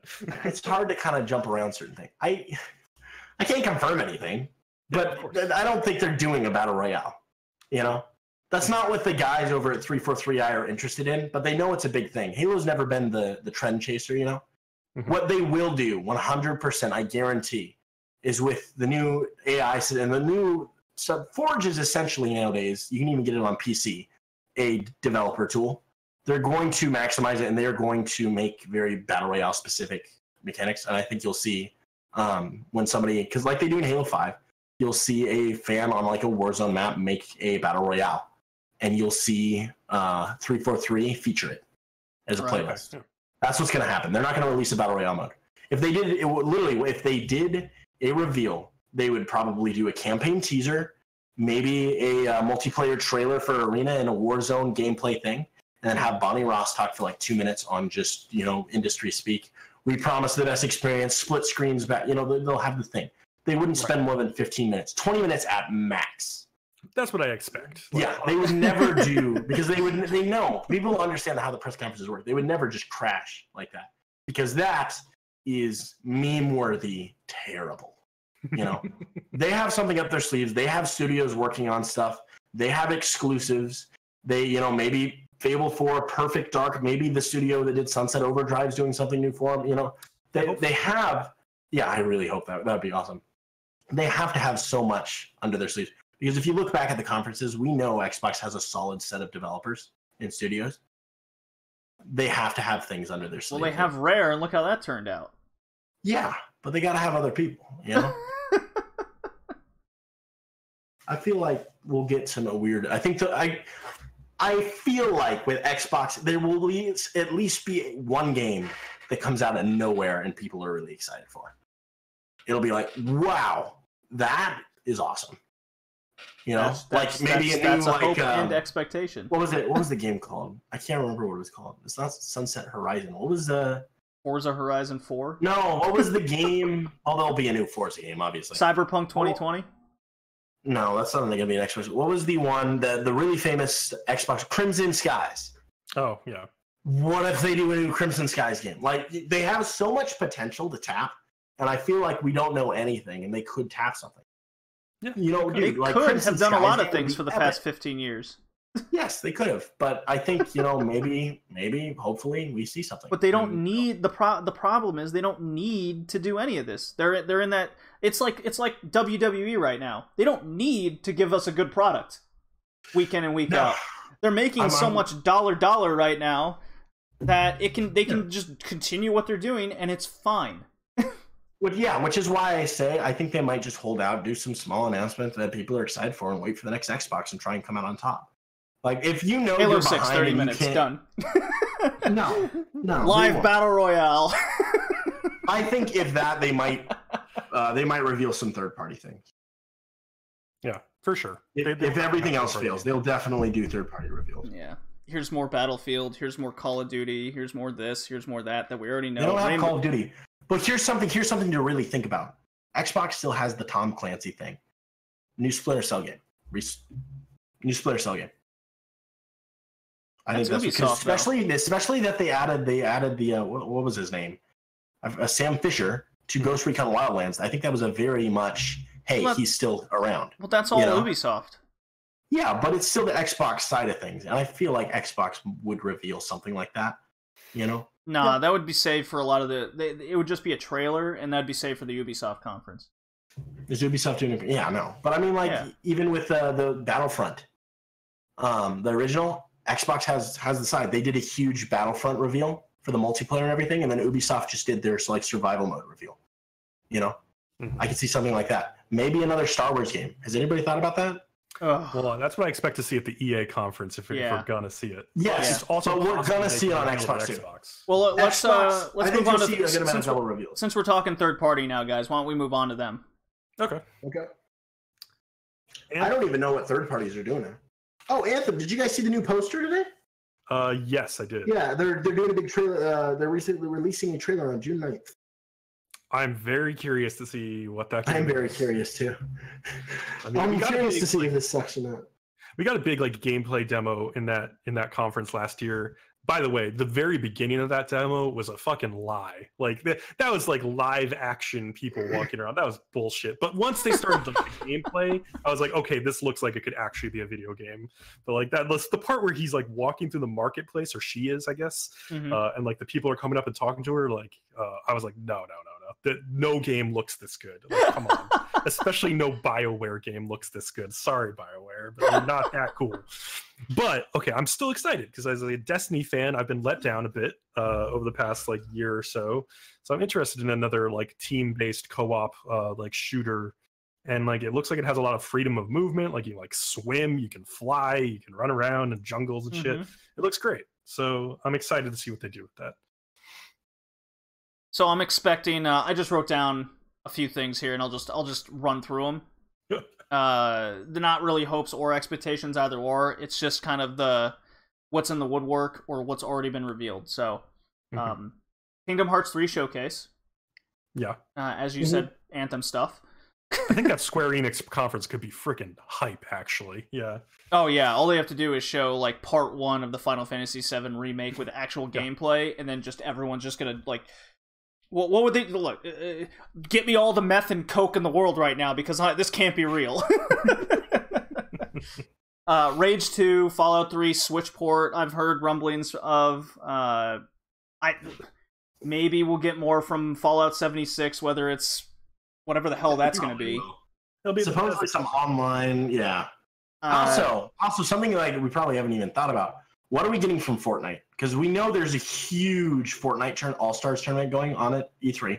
I feel like Fortnite will do some giant reveal. I think they might finally reveal that they are the Save the World is going to be free because that's supposed to come out free this year. I think they might reveal that, but I think they might, announce a new partnership with like Lost or a new pop culture thing. They might reveal the season 5 stuff.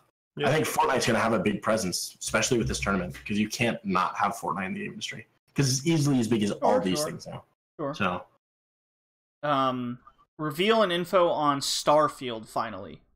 Yeah. We still know nothing about the game. We just always hear bits and pieces and rumblings. So if Bethesda is going to do something, I'm expecting something on Starfield finally. So I was confused because I was watching that crazy Bethesda stream when they led up to announcing Fallout 76. And like when it hit like 9:45 a.m., somebody dropped like glitter stars onto the desk. And I was like, oh my God, they're going to announce Starfield. And then they announced Fallout 76, which doesn't seem like it's Starfield to me, but like it is set in the future.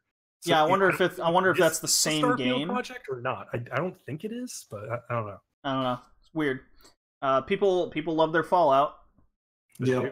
So, and then I'm never really a huge Bethesda fan personally. So, is Ubisoft gonna pull the trigger on Rainbow Six Siege 2, or are they gonna reveal more information and seasons to Siege 1? I'm really curious. I don't think they'll do a Siege 2 because that sounds stupid. First of all, and second of all, why does it sound stupid? Rainbow Six Siege 2, just putting a 2 on it. If you want a live service, have a nice name. Putting a 2 on like Destiny 2 sounds stupid. Destiny. And expand. When you're doing live service game, God of War by itself, even though it's the fucking 7th game. They will not. I don't think they will announce a new game. Which is weird because literally like a couple days ago, I think they added the new season with a new map, new challenges, new game mode, 2 new operators. Last E3 they didn't really do anything big with it. They had a tournament on the floor and land setups for the new kind of season. But Siege is in the spot where they want it to be. I think you'll see the different Tom Clancy property brought out. I can see them maybe it can't. What if Division 2 we'll probably see? What if they added a campaign to Siege? That'd be cool. I would love to see that. Yeah, I have a lot of hopes from Ubisoft, but I have no idea what to expect from them. They've been really laying low. I mean, we've heard we've heard and we have gotten some sort of reveal on a Splinter Cell game. Mm-hmm. But they are working on more than that, such as Beyond Good and Evil 2. We still haven't seen any gameplay on that or any real information since the reveal. Yeah. I don't think that game really exists in a working form yet. Still. I want the monkey to swear behind more. The scenes a year ago. The behind the scenes. We're supposedly reading gameplay. So yeah. So and they said it was like barely a thing at that point. So it may be something now a year later, but like I still don't think it's gonna be. It's still probably at least a year away. But who we kidding? We all know this E3. It's all about Just Dance 2019. Am I right, guys? Yeah. I want to see more from the UbiArts team that made the games like Child of Light and Valiant Hearts. That'd be cool. They always make good, smaller games that I appreciate. Oh, that'd be cool. Yeah, kind of like what Square kind of does with the Life is Strange properties. They've been doing something like that every now and again as well. Yeah, I do like those games from Ubisoft. A small game. Which, yeah, I would love to see a Life is Strange 2 trailer at the Square Enix conference. I'd love to see that. I don't know. Yeah, did the new one did the new one do all that well though? I don't know. Amongst teenage girls that didn't like 13 Reasons Why, yes. Because I didn't like that half sequel that they put out personally. I never finished it. I played the first part of it, and then I forgot that it all came out. I should probably go finish it and see how I feel about it. I would say it's not really worth it, but it's not a good game. Life is Strange. Life is Strange is not a good game.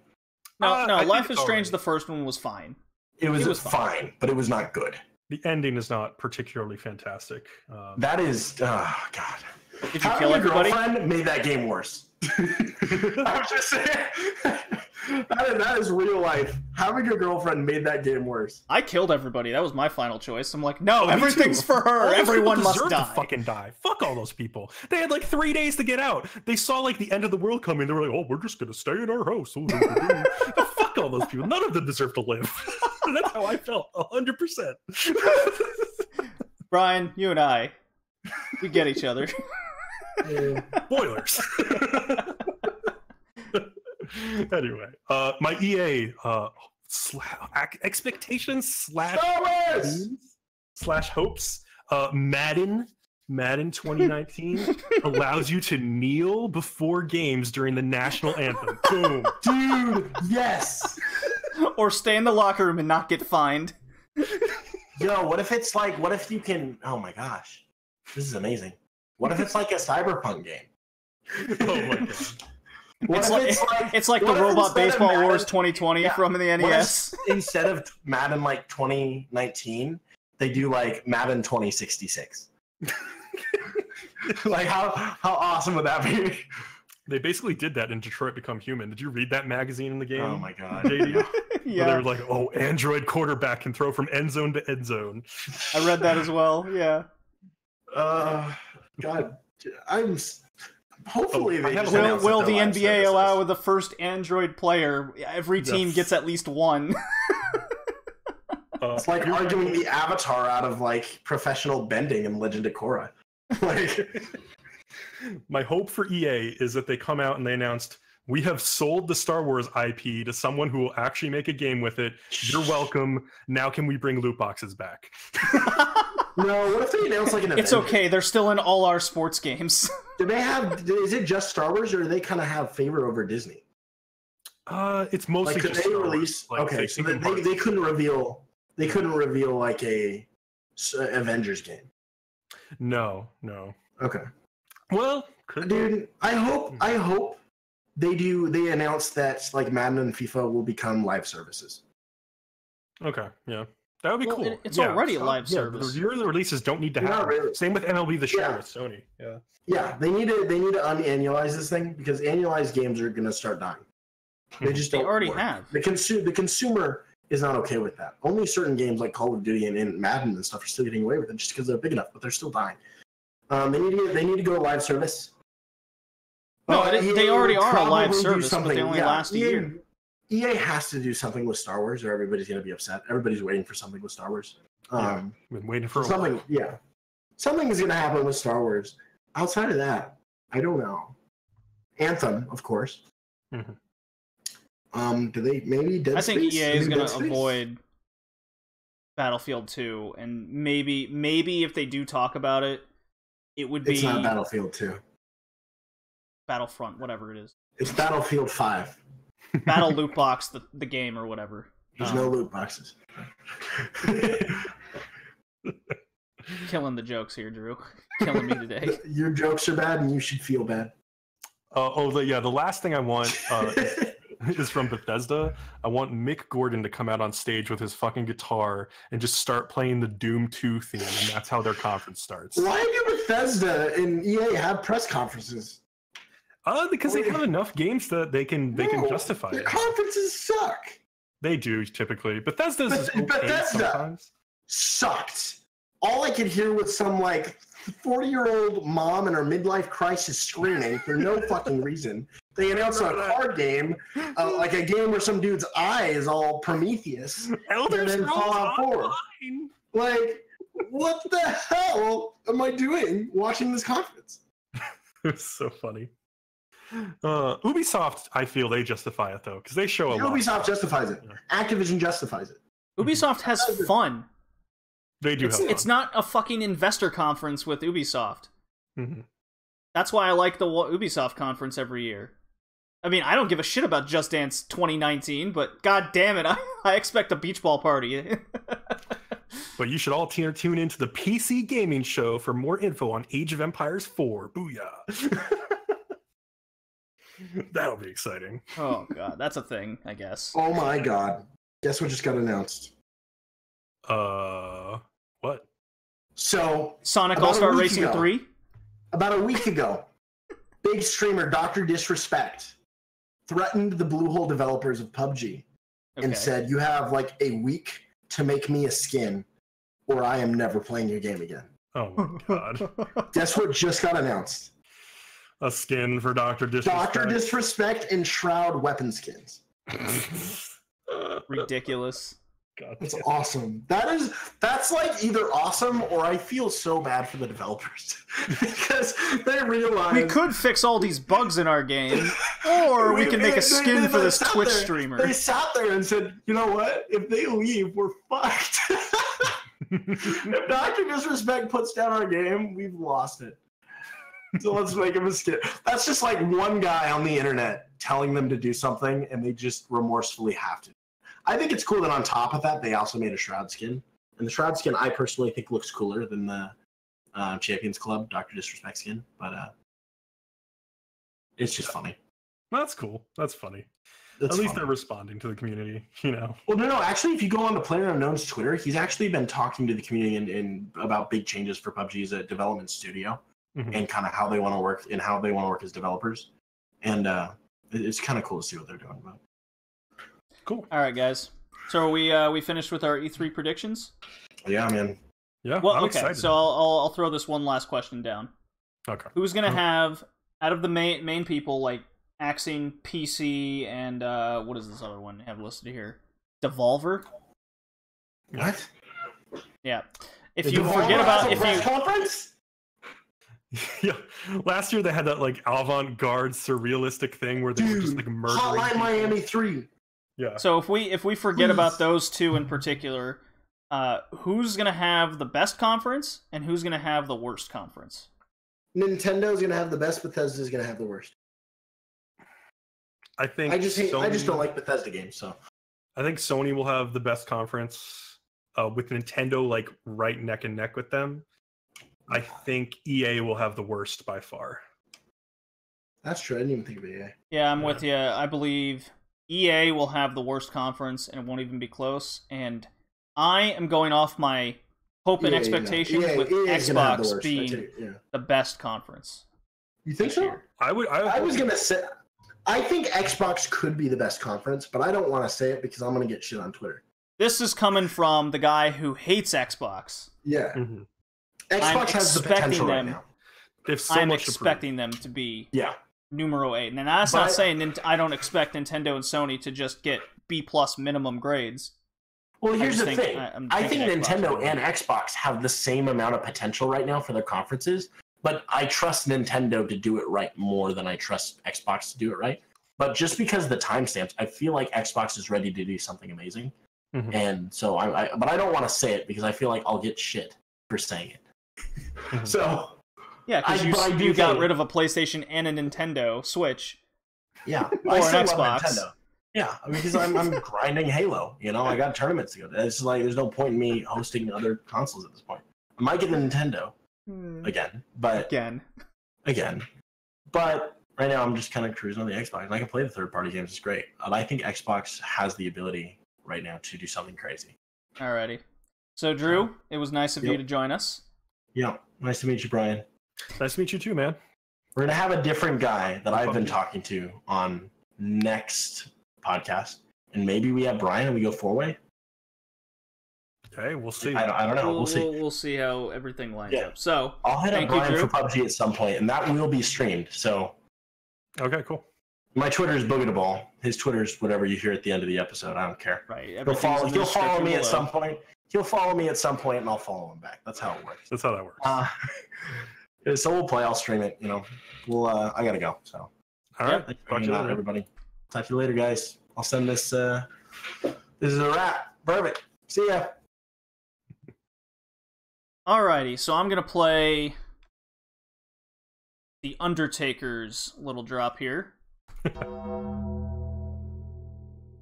Because we're beginning May games, Mr. Brian, with a little game called Agony.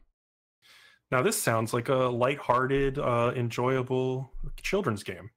Oh my god. So, I was speaking on the pre-show, you might say, to you about a little bit about this game and how I played it. So I go to a little gathering to play a lot of the new releases on consoles I don't have or games I'm not totally sure I'm going to get, and this was one of them. It was brought to my attention, I want to say, almost 2 years ago on another podcast I was on. They were talking about this hellish landscape type game called Agony, and it looks amazing, right? Mm-hmm. Lots of gore, lots of demon boobies going around everywhere, depictions of hell like at its finest. You know, a horror game that we probably haven't experienced in quite some time. Okay. You know, trying to do something new. What we got, however, and I have the trailer going up on the live stream now, is a bug-filled piece of shit, to say the least. The gameplay is nauseatingly terrible and boring. The map system of the game is just this grotesque-filled maze in hell. Okay? Mm-hmm. The game is basically you're this dude who dies and he goes to hell, and you have to find this demon princess or some shit. You know, it's not even worth remembering, in all honesty, because you won't play enough to even make sense of the story. And as I talk about the story here, you won't know what the story is because right now, upon the game's release, dialogue repeats itself and goes on loops. Oh, wow. Or it'll skip it entirely and you won't get it. That's how this game released. It's bad. I haven't... Wait, okay, was she just breastfeeding a demon baby and then she threw the demon baby into, like, an alligator's mouth? I'm sorry, I'm just watching this trailer. Yeah. It's like, what the hell? Yeah. No, yeah. It's like, sure, why not? The most interesting thing about the gameplay was if you die, you can actually, like, inhabit or possess something near you. But the system is you have to, like, line up this particular, like, green line with everything, but that doesn't even work properly. Like, everything's broken. Everything that needs to work in this game is broken. It sounds like a game that was way too ambitious for what they could actually make. For what the company was capable of? Absolutely. Yeah, for what they were capable of, and they probably needed to pull back. But at a certain point, they probably were like, we need to ship this because we're at the end of our budget, kind of thing. Yeah. I don't know. That's frustrating. It was a mess. I was kind of hoping for a new kind of horror game experience, and I got this nonsense instead. Damn. Well, that's too bad. Yeah. You get this, like, rage mode kind of deal going around at some point. You just kind of quickly wander around the maze-filled map that makes no sense. Mm-hmm. And enemies are so hard, even if you're in that kind of rage mode, you can still die. Like, damn. Honestly, the gameplay reminded me of Amnesia quite a bit, if you're familiar with that game. Yeah, I am. Except, instead of being scared and running away from things, you're just like, oh, I see that thing over there. I guess I'll just walk to the right and not encounter it.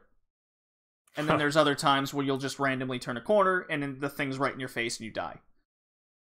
That's not an enjoyable experience because you don't feel like you're really, like, the game is playing you more than you're really playing the game at that point. Yeah, you're just experiencing frustration. The game has titties in it. There's that. I saw from the trailer. There's lots of titties. Some boobies. Some dicks too. Yeah. There was a little bit of controversy upon release of possibly the game being heavily censored, and then the people came out and they're like, no, it's not going to be censored. Ha ha ha. Well, it doesn't matter. It got a 3 out of 10, so no one's going to play it anyways. Yeah, it got horrendous reviews, and for good reason. Oh man, that's probably why I didn't even hear about this, because I'm surprised I didn't hear about this game. No, I mean, when it was first revealed, a year and a half, 2 years ago, or at least when more things were revealed about it, there was some buzz, at least when I was living in Canada at the time. A lot of people were hyped because there's a big horror community I was a part of. Like, oh my god, this game looks awesome. Hell is being depicted in this grotesque and gory way. It makes you uncomfortable. Everything's real gross and disgusting. Like, hell yeah. And then it came out and like, yeah, okay, the environment is that. Everything else doesn't work. It's bad. It's a bad game. Well, that sucks. Yeah. What is buggier, Agony or State of Decay 2? Ooh, so State of Decay 2 is a bug-filled mess for sure, but you could actually play the game. Okay. There's like a certain level of competency there. Yeah. It looks like they tried. Effort was put into this game. Oh, man. So I'm going to play... I've heard about State of Decay 2, because I haven't played it myself. I've watched a bit of it being played, and it just seems like a lot of different systems colliding together constantly in an interesting way, honestly, but that is leading to a lot of bugginess. A lot of stuff you have to put up with to, like, enjoy the game, basically. Yeah, so I played this game when it was released as well. Same place I played Agony. I played it for about an hour, watched other people play it for a couple other hours. So my experience was, it's very much like the first game. A lot more walking, a lot more wandering, a lot more resource gathering, and then walking back to your base to dump the resources. A very rinse and repeat gameplay loop. I'm personally not a fan of it, and if you play solo, I found it incredibly boring. Right. Now, when I was witnessing 4-player co-op happen, they were talking to each other, joking around. That part's fun, but that isn't the game part of it. That's you having fun with your buddies. I can have fun with my buddies playing fucking Billy the Wizard on the Wii and getting pissed off that the game is the shittiest thing I've ever experienced in my life. That's inherently funny. That doesn't make it a good game, though. That's my problem with State of Decay 2. There's a lot of things that are good and ambitious about it, but this is the sequel now. We shouldn't still be ambitious about these things. These things should be more refined. They should be the loop should have been refined as well. Right. There's so many more things that should have happened, and we got none of it. Hit detection is a wild mess, at least in my experience, almost 100% of the time. Ugh. Yeah, and then this is stuff that is just the lack of polish in like Xbox releases lately. Like with Sea of Thieves, with this, like it's just the pattern that keeps repeating itself, it seems. Whereas Sony doesn't have this problem because they give the games enough time to cook, basically. Of course, they have many more games, so they can. I mean, Xbox must feel frantic, like not having exclusives release because they just have had so many projects go wrong. But it's you compound the problem when you release a game that's not ready to be released.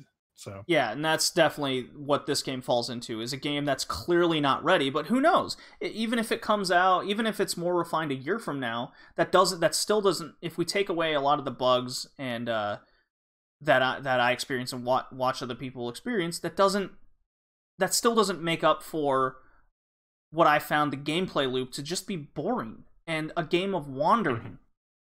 Yeah. Why would I bother with the sequel when it's so much like the first one and everything's now even more spaced out than before? Yeah. And that's something that it's a big difference between like Xbox games and Sony games right now, because Sony games have these in-depth story-based experiences, whereas like these Xbox releases recently have been like, here's a sandbox, go make your own story in it, but the sandbox is buggy and it's full of termites.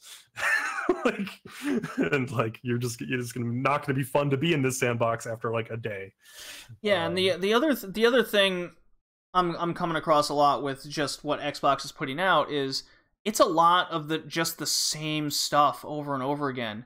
I'm not feeling the innovation that should be with the hardware, what that's capable of. Yeah. When I'm thinking Xbox One S, X, whatever letter they're on these days, when you're saying this is the most powerful console and what it's capable of, it reminds me of the bit wars back in the 90s. This is 32-bit, this is 16-bit.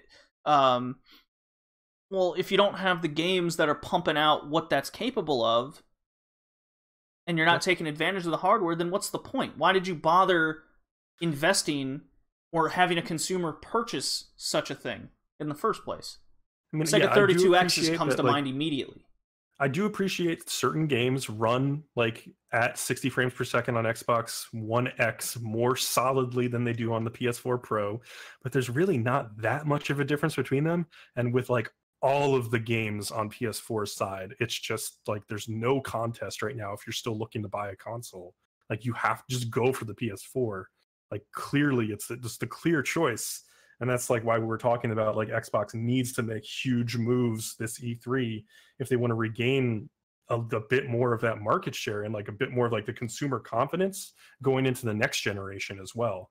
Because like the moves they start making now will affect how people view Xbox going into the next generation too.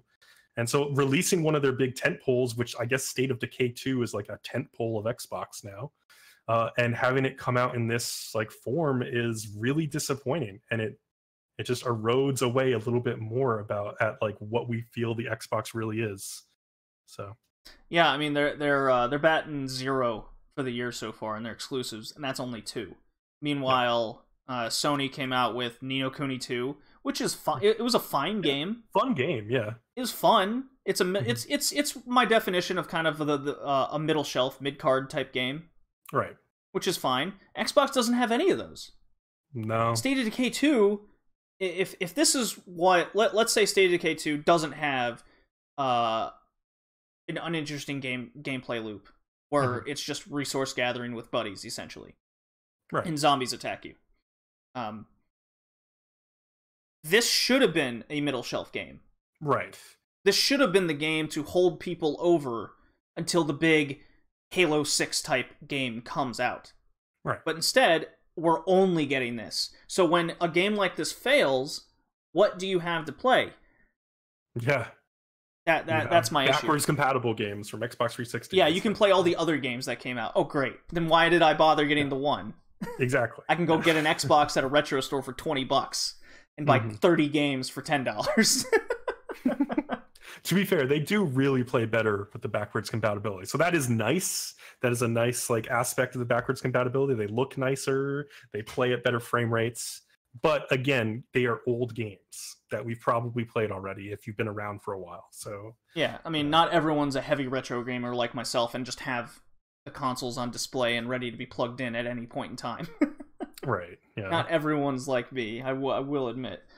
So some of the bugs, I think the funniest bug I experienced, and it happened multiple times, this wasn't just one, was I'd be driving down the road in a vehicle, and I will admit opening the door and slapping a zombie with it was absolutely hilarious. That turned out to be the thing I wanted to do the most because I couldn't find anything else interesting to do other than resource gathering. Yeah, that animation looked fun. Yeah. Yeah. Opening the door and slapping the zombie. Yeah, I'd make my own sound. I'd be like, whap! So when you're in a vehicle, I wonder if they fixed this now. If I turn a corner too sharply and I'd maybe clip a car, and you can look this up, the car will flip in the air and then start turning 1 billion times mile an hour. And then it would fall to the ground. One time my guy like flew out of the car and he was totally fine, no damage taken. Like ridiculous. That is game breaking type shit. Because everything was in the car and oh god. Now all your resources were in the car? Yeah, I'm trying to remember if that's a Far Cry mechanic. I play so many games, they mix them all together. If that was a Far Cry 5 mechanic or State of Decay 2 or something else entirely I'm thinking of, where you dump your resources in the back of the car and then you got to pick them up and whatnot. Yeah, there was some other like zombie type game I feel like. Yeah. Or it might have been State of Decay 1 that I'm just thinking of, but it might have been something else too. Yeah, well, it's hard. It hardly would matter. The point is the car flipped and went insane in midair. Now, one guy I witnessed playing, and he was playing co-op with 2 other guys. Everything this guy experienced was like, if you could hit every bug in the game possible, that's what was happening there. So he'd log into his Xbox Live account, save on the cloud, whatever. So then he could play when he got home as well and continue, kind of deal. Yeah. Man, his co-op first wouldn't connect to the other guys. Ugh, just wouldn't do it. When it finally did, after like 20 minutes, he wasn't, like, it was weird. He wasn't synced up with them in any way. Like, his game was lagging behind by a full, like, 30 seconds to a minute. Wow. His resources were randomly disappearing. Now, I haven't seen that or read that happen to anybody else, but anything he would gather would just disappear out of his inventory. Man, and I heard, like, so when you're playing co-op, I heard that, like, you can level up, but, like, you can't, because there are, like, missions, I guess, or, like, kind of objectives. You can't, like, complete missions while you're in somebody else's game. So it's like they're progressing, kind of, but you're not really. Right. It's only help. Up. Yeah, it's only help progressing. So he was pissed off on that because his game wasn't connecting properly. He had to log into someone else's, so his progression wasn't happening as well as the fact he was having a bad time. And then at the end of it all, and he experienced the car flipping bug. He properly packed himself up to go into a horde of zombies, but the hit detection was so bad he wasn't actually hurting any of the zombies attacking him, but they were attacking him. So it felt like an old beat 'em up with the flash just not working. And then at the end of it all, he went to save, and it said save file corrupted, deleted. Holy shit. So any progress he did make at the end of the day was all gone. Oh my god. That's when you just take your game out of the console and throw it in the trash. Oh, he went, guess I'm not fucking buying this piece of shit. Yeah. Wow. And before that, he was all excited. He goes, I love State of Decay 1. I can't wait to see what they did to the second one. I haven't read anything over the game. Here we go. And you just see the frown on his face just increase. People were excited for this game, and this should have been a good moment for Xbox. Like, this game should have gotten people talking about, like, hey, Xbox put out something good. Like, hey, let's go play this game. But no. And people are thirsty for a good multiplayer game to play on Xbox. That's not third party, you know? Like, they're thirsty for it. They want something good to come from Xbox. They want to give it a chance. But yeah. Yeah, at the end of the day, it's just another Xbox sandbox zombie game. I mean, it just checks generic modern game. Just all those boxes. And then it checks broken at the end of it all. So, very unfortunate. It's a no-go for me. Even if I had an Xbox One, it would be, don't buy this, basically. Damn. All right. Just get the first one. It's backwards compatible. Fuck it. I think it's backwards compatible. For all I know, they could have taken that off the backwards compatible list, too. Yeah, it's possible. I don't know. I would assume it's in the Game Pass, but I'm not sure. Yeah. It is part of the Game Pass. Okay. Good. Yeah, so is it worth $10? Maybe. Yeah. All right. So the next thing on the docket, Bloodstained Curse of the Moon, a game which you played, and me, despite being a Kickstarter backer, have not received yet. Oh, you poor guy. Here, I'll read the paragraph. So they sent out like an email. Okay. When did they send this? Like 8 hours ago, they sent this email. Wow. I mean, they sent an email previously saying that, like, sorry, like, our console codes are, like, being held up for Curse of the Moon, which is like this 8-bit game. I heard that. You know, yeah. 8-bit Castlevania game, basically. And so, like, they sent an email 8 hours ago saying, like, okay, codes have been sent out to Steam and to Sony's EU and JP owners, and then like Nintendo's NA and JP codes have been sent out. But of course, I'm a Sony NA code, and so I still don't have a code for this game, which sucks. Wow. As a Kickstarter for it, but you know, I'm looking forward to playing it whenever the code does come through. It looks great. That's really unfortunate, and that doesn't sound like it's the company's fault. It just sounds like it's going through a lot of the red tape. Exactly. It sounds like whoever they contracted with to like make the codes or whatever, I don't know how all that works, is being slow about it, essentially. Yeah, I'm sure they feel terrible about it. Like they don't want to like screw over Kickstarters like this, obviously, but yeah, it's fine. So this game is only worth $10, and it's on everything. I got it personally for the Vita because I wanted another Vita game. Just increase that library, you might say. A lot of people are getting it on the Switch. So, if you are a retro gamer in any way, or you like the old Castlevania games, first of all, it's made by the old Castlevania guy. So that's a check. That's a good check mark there. And it's basically Castlevania. It's like a new rendition of it, you might say. It reminds me so much of Castlevania 3 with there's a lot of branching paths in the game you can take to get more items or what have you. It has extremely interesting boss battles at the end of every stage. Every one of them is unique in how you can approach them. You can switch, and as you progress through the game, you get more characters, just like Castlevania 3. Your main character is a guy named Sengetsu, and he has a samurai sword. And then, as you hit lanterns in the game, there's particular lanterns matching colors to your different characters, and that gives you a different secondary attack, which is really cool. Damn, yeah, it really looks like they nailed it with this game. I'm watching the trailer. I've seen some footage of this, but I've been kind of like depressed that I couldn't play it, so I hadn't watched a lot of it. And man, it really does look like just like an old SNES or NES like Castlevania game. It looks great. Oh yeah, and it's as good as Shovel Knight was when that came out. And it has so many similarities on what it's trying to hit. The music is kick-ass from start to finish. It's all unique.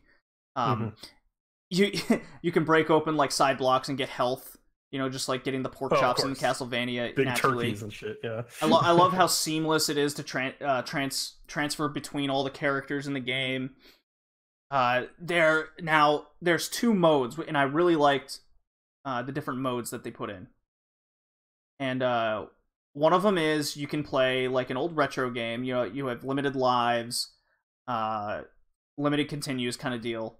Really cool. Or if you just want to have fun with the game, you can play in casual mode. Oh, now, really? That's nice. Casual mode kind of puts the modern spin on it. Like it still gives you a little bit of a challenge, but when you die, you go back a certain amount, so you get checkpoints basically. And you have unlimited continues, basically, at that point. So unlike, say, Shovel Knight, where if you lose all your gold and what have you, or you break, you'll go back to a certain lamp that you activated. Was it a lamp? Or a lantern, or what have yous? This one's very much in that. So if you play on the casual mode, you'll probably beat the game in like an hour and a half. But if you don't play on the casual mode, you play on the NES rules, you might say, it'll take you like 3.5, 4 hours for a $10 game. That's like well worth that amount of money, I feel. Oh yeah, it is an immediate buy if you are if you like Shovel Knight, get this game immediately. I have nothing to complain about it. It's fucking good. Awesome.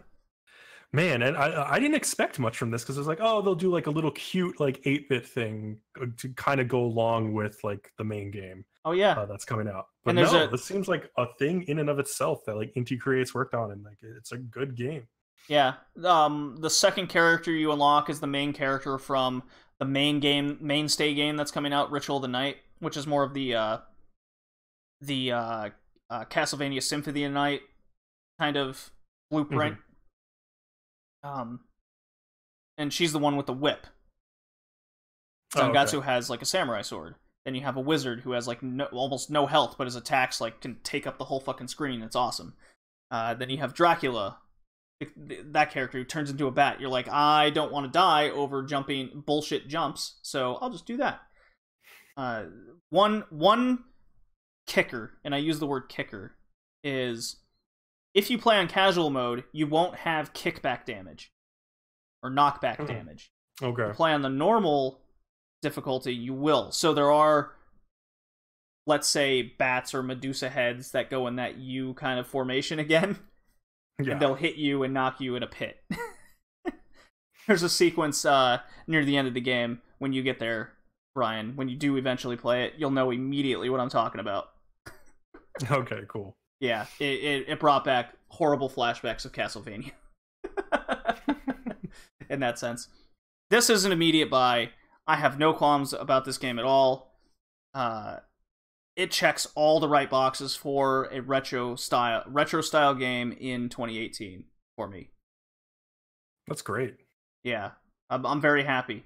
If this did anything at all, it got me more excited for Ritual of the Night, and basically said Konami can go die and make their pachinko machines forever. They don't need to make Castlevania anymore because we got this now. Yeah, pretty much. That's how happy I am with this game. That's awesome. I'm glad you feel that way. I'm sure like probably a lot of Castlevania fans feel that way at this point, yeah. Yeah. Let's see. Did I yeah. That checks all the things I wrote down on the agenda, all 3 things. Excellent. So the last game we're going to talk about is a PlayStation exclusive. Go figure. Yeah, who would have thought that PlayStation would have another really interesting game? Yeah, it's Detroit Become Human, made by Quantic Dreams Studio. Same people I made Beyond Two Souls, the lesser popular game, you might say. Ellen Page crying the game, basically. And Heavy Rain. And well in that same realm of choose-your-own adventure gameplay that Until Dawn came out with on the PS4. Right. So, this one focuses on basically robots becoming sentient, emotional creatures like in Westworld. And holy crap, does it remind me of Westworld in so many ways. A lot of ways. It's funny you say that, like, the Super Best Friends Play, like, YouTube channel, they're doing a playthrough of it right now. Yeah. And their intro is, like, them, like, animated with the Westworld theme, like, played. And I just appreciated that, because it's like, yes, like, everybody's watching Westworld and also playing this game, and it's impossible not to compare them. So, yeah. Yeah, I mean, there's even a point in the game where you pick up one escapee robot, and he has a diary, and there's a cryptic maze in it. And I'm like, oh my god, come on. That's ripped straight from Westworld. Yep. Yeah, I didn't even think about that at the time, but that's so true. I think also David Cage definitely watched the movie Seven before he made this game, because like a lot of that stuff, like that apartment that you're talking about that they were in that scene, felt like an apartment from Seven. Yeah, with all the pigeons, the clues, and the squalor. You know, I went into this game expecting to not like it very much. I didn't really like Beyond Two Souls that much. There were parts of the game I enjoyed, but I just didn't think it really came together in the end. And it's kind of the same with Heavy Rain for me. I didn't think that game really came together for me in the end. It kind of lost me about halfway through. I think when Heavy Rain came out, it was perfect for the time it came out. Yeah, and it did everything right at the time. When Beyond Two Souls came out, that didn't even feel like a game. Felt like I was just playing. It felt like I just had a controller watching a movie. It felt like an excuse for David Cage to animate Ellen Page nude. Right. And it possibly the reason. But this game, man, I was like gripped from start to finish. I was like really debating on whether to buy this game, because there's been a lot of stories about like the people at the studio working under terrible conditions at like Quantum Dream. Oh, yeah, for sure. Yeah. So I was like kind of torn on whether I should buy this game or not, especially with like the experience I've had with previous ones. But I was like, okay, I want to be part of the conversation about this game. I want to see if it's really bad. I want to know if it's really good. I want to know. And I bought it at like midnight, downloaded it digitally on PlayStation 4, and like stayed up all night just beating this game. Yeah, like, you beat it before I even was able to go to GameStop and get it myself. Yeah, I was gripped by it. So this game, yeah, it gives you like basically a philosophical view of like it's basically androids as like, are they real people? It's very much an amalgamate, like, or what am I trying to think of? Like, analogy for slavery or maybe the Holocaust at certain times. And it it works though, like because like I think what the game does best is it provides a mirror for you to look at how you feel about these issues, Right. and allows you to, if you take the game seriously, it allows you to like play out like how you would handle this situation, what you think is the right course of action for this oppressed group of people to take in order to try and like make a better life for themselves, or have recognition for their like oppression, basically. And the path that I chose to take in this game was a very pacifistic path of like peaceful resistance, which is like the Gandhi or like the Martin Luther King Jr. path. Oh yeah, and they make a lot of like MLK type references Yes. in the game for sure. Yeah, there's like one point in the game where you can spray paint on a bench, "We have a dream." Yeah. Well, okay. So it's funny you bring that up, because a lot of reviews and people see that as a lot of seeing the game in a negative light with that, and I don't see it that way, because those sort of instances in the game, the way I was looking at it was, when you put something like that in the game, it makes it relatable, and you know what the game is going for. Yes, it's obvious as all hell, and it might be kind of copping out in some way. However, when you do that kind of thing, that also puts in light of the topic, history tends to repeat itself. And in many ways, that's what the game, I feel, was going for, introducing a lot of those. You know, at one point, robots go into internment camps, and they're going to kill them all. Okay, Holocaust, like you said. Or the robots wanting equal rights, you know, because there's a lot of instances in the game where it shows you robots are being stuck in the back of the bus, or you know, they have to they can't go into certain stores. They have to go and use their own little bathrooms / tune-up areas, you know. It's all things that you can not relate to totally, not in today's world, but you know, based on history, what everything is and what's happening, which I appreciated. But a lot of reviewers would say otherwise. They say it was doing a lot of that just to kind of like when Far Cry 5 came out, with the guns in Montana and people doing a lot of that shit. It's just being put in a negative light because of what's going on in current events right now. Right. Yeah. Especially with that, like I heard people talking about the "we have a dream" moment and complaining that it didn't make any like direct reference to Martin Luther King. I just felt like the game was like trusting the player to have the level of education to understand where that is coming from. Everybody, I feel like everybody should know what the "I have a dream" speech is. Oh, absolutely. You learn that in what, 3rd grade in America? I'm sure even other countries learn that very quickly. Yeah, like maybe some people are playing this game that goes over their head, but I don't think they have a responsibility to directly state like, "Oh, by the way, Martin Luther King Jr. influenced this." It's like, no, they're obviously stating that through the subtext. Right. Like, and people, I think any like knowledgeable person playing this game will understand that. Be like, oh, they're making homage to Martin Luther King Jr. here. Like they're following in his footsteps with what they're doing. If you choose to go that path, because they also give you like a Malcolm X type path, like a more or like, I don't know, maybe not Malcolm X, but just like a more violent resistance. You can choose to go that way, and that's the thing we should get into, is that like your choices in this game matter. 100% matter, which is really interesting to me, because a lot of games don't do that correctly. Even like Until Dawn, your choices kind of mattered, like in that they led to people dying or living, but it was on a much smaller scale. I felt like yeah. It was the sense of scale in the choices is definitely much bigger in this game. I mean, the game's a 44 gig download. I think Until Dawn is half that. Right. And it's the same premise game. One's horror, one's now sci-fi. Yeah, exactly. And like, I love the flow charts after every scene that showed you like what path you took, what things you missed or did not miss, and where you could potentially have branched off the path that you took. that was so valuable to me in playing through the game and realizing that, okay, I think I did make the right choices there, or maybe I didn't make the right choice. I could have done this differently.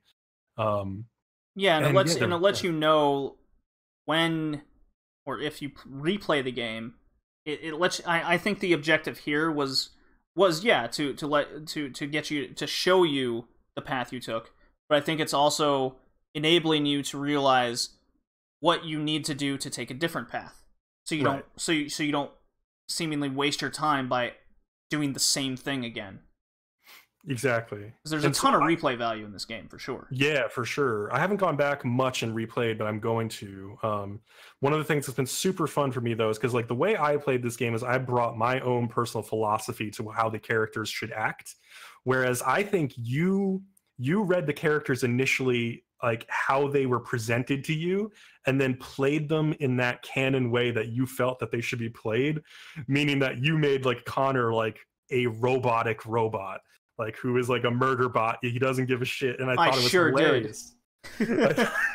Like listening to you talk about like the things that happened in your playthrough versus what happened in mine, I was just blown away by how different some things can play out in this game. Yeah, I went into the game, and the guy who actually played Connor, I had a conversation with him on Twitter as I got to ask him a slew of questions over the game, like, hey, is this going to be another Beyond Two Souls? For example, if I'll never forget it. I think it was halfway through the game in Beyond Two Souls, I put the controller down during QuickTime events, did nothing, and nothing happened. Oh yeah, that's like the game just continued without me even playing it. So that was the defining moment of Beyond Two Souls. Like, why am I even wasting my time with this? I should just be watching a movie, you know. and I asked him that, is Detroit Become Human the same thing? And he goes, no. And then sure as shit, I lost a fight on purpose, and something happens. Yep. I'm like, I like that. That's the point. Like, if I can choose not to be a part of this moment, then something else will happen and a different branch will be taken. And there's things that you'll choose or experience in, you know, the opening scene of the game that'll impact you later. Which is really cool, and it does reference it. Yeah, no, it's an amazing, like, you can see it on the flowchart. Like, you unlocked this because you did this in this earlier mission, and yeah. Yeah. You found a gun here 1 billion chapters ago, and that matters now, like, kind of thing. Like, yeah. It's a really impressive, like, they must have done so much planning on this game. Like, it's a lot to think out and plan ahead, for sure. Two issues that people keep bringing up when playing Detroit Become Human, or DBH, which I've been calling it, is the choices are too obvious, or sometimes the eventual outcome. And I go, yeah, most of the time, sure. I think that's kind of the point, though, of what it's going for. If you want to take a pacifist run, then you'll know the pacifist objectives. You'll know the probably, because of the way the environment's being and how people are reacting around you, you know exactly how they're going to react to you. Not to spoil when this happens in the game, but there's a moment where you're taking a pacifist route with a character, and some government dude comes out and he's like, why don't you come out and talk to me? Yeah. And you're like, I'm not that stupid. That's how I played it. I was like, no, thank you. I've said everything I need to say. Ball's in your court. and then he has a line. He's like, okay, you want to play that way? That's how you want to play it. Blah blah blah. It's like, yeah, okay. Well, now I know what would have happened if I went out there. Good. I'm glad I didn't make that decision. Moments like that. Yeah, okay. I can see people kind of being upset. They want more random events in that. But that's Until Dawn. Frustrating though. That was in Until Dawn. You had a lot of random moments where you just, I opened this thing once, and my character dies. Yeah, and that's frustrating to me, because it's like, that has nothing to do with how I, like, that's just like after the fact, them pulling the rug out from under you kind of thing. Like, yeah, and I don't remember people saying that was great when Until Dawn came out, so why would it be okay in DBH? And I don't think everything was obvious in the dialogue choices with Detroit Become Human, because like there were definitely times when I thought I was saying something that would lean one way, and then whatever came out of Connor's mouth or Marcus's mouth was completely different from how I expected that to play out. So like there are definitely times when it's not exactly what you expect. So it does keep you on your toes a bit. But yeah, like the big choices, they are very clear. And I think that's important because it's like, it is asking you, like, make this choice. We're going to make it clear for you which choice you're taking, and you follow the path you choose, and you see how it plays out. And what makes it interesting is that there's enough of these choices that build up and come together in a way that is super just awesome to see play out.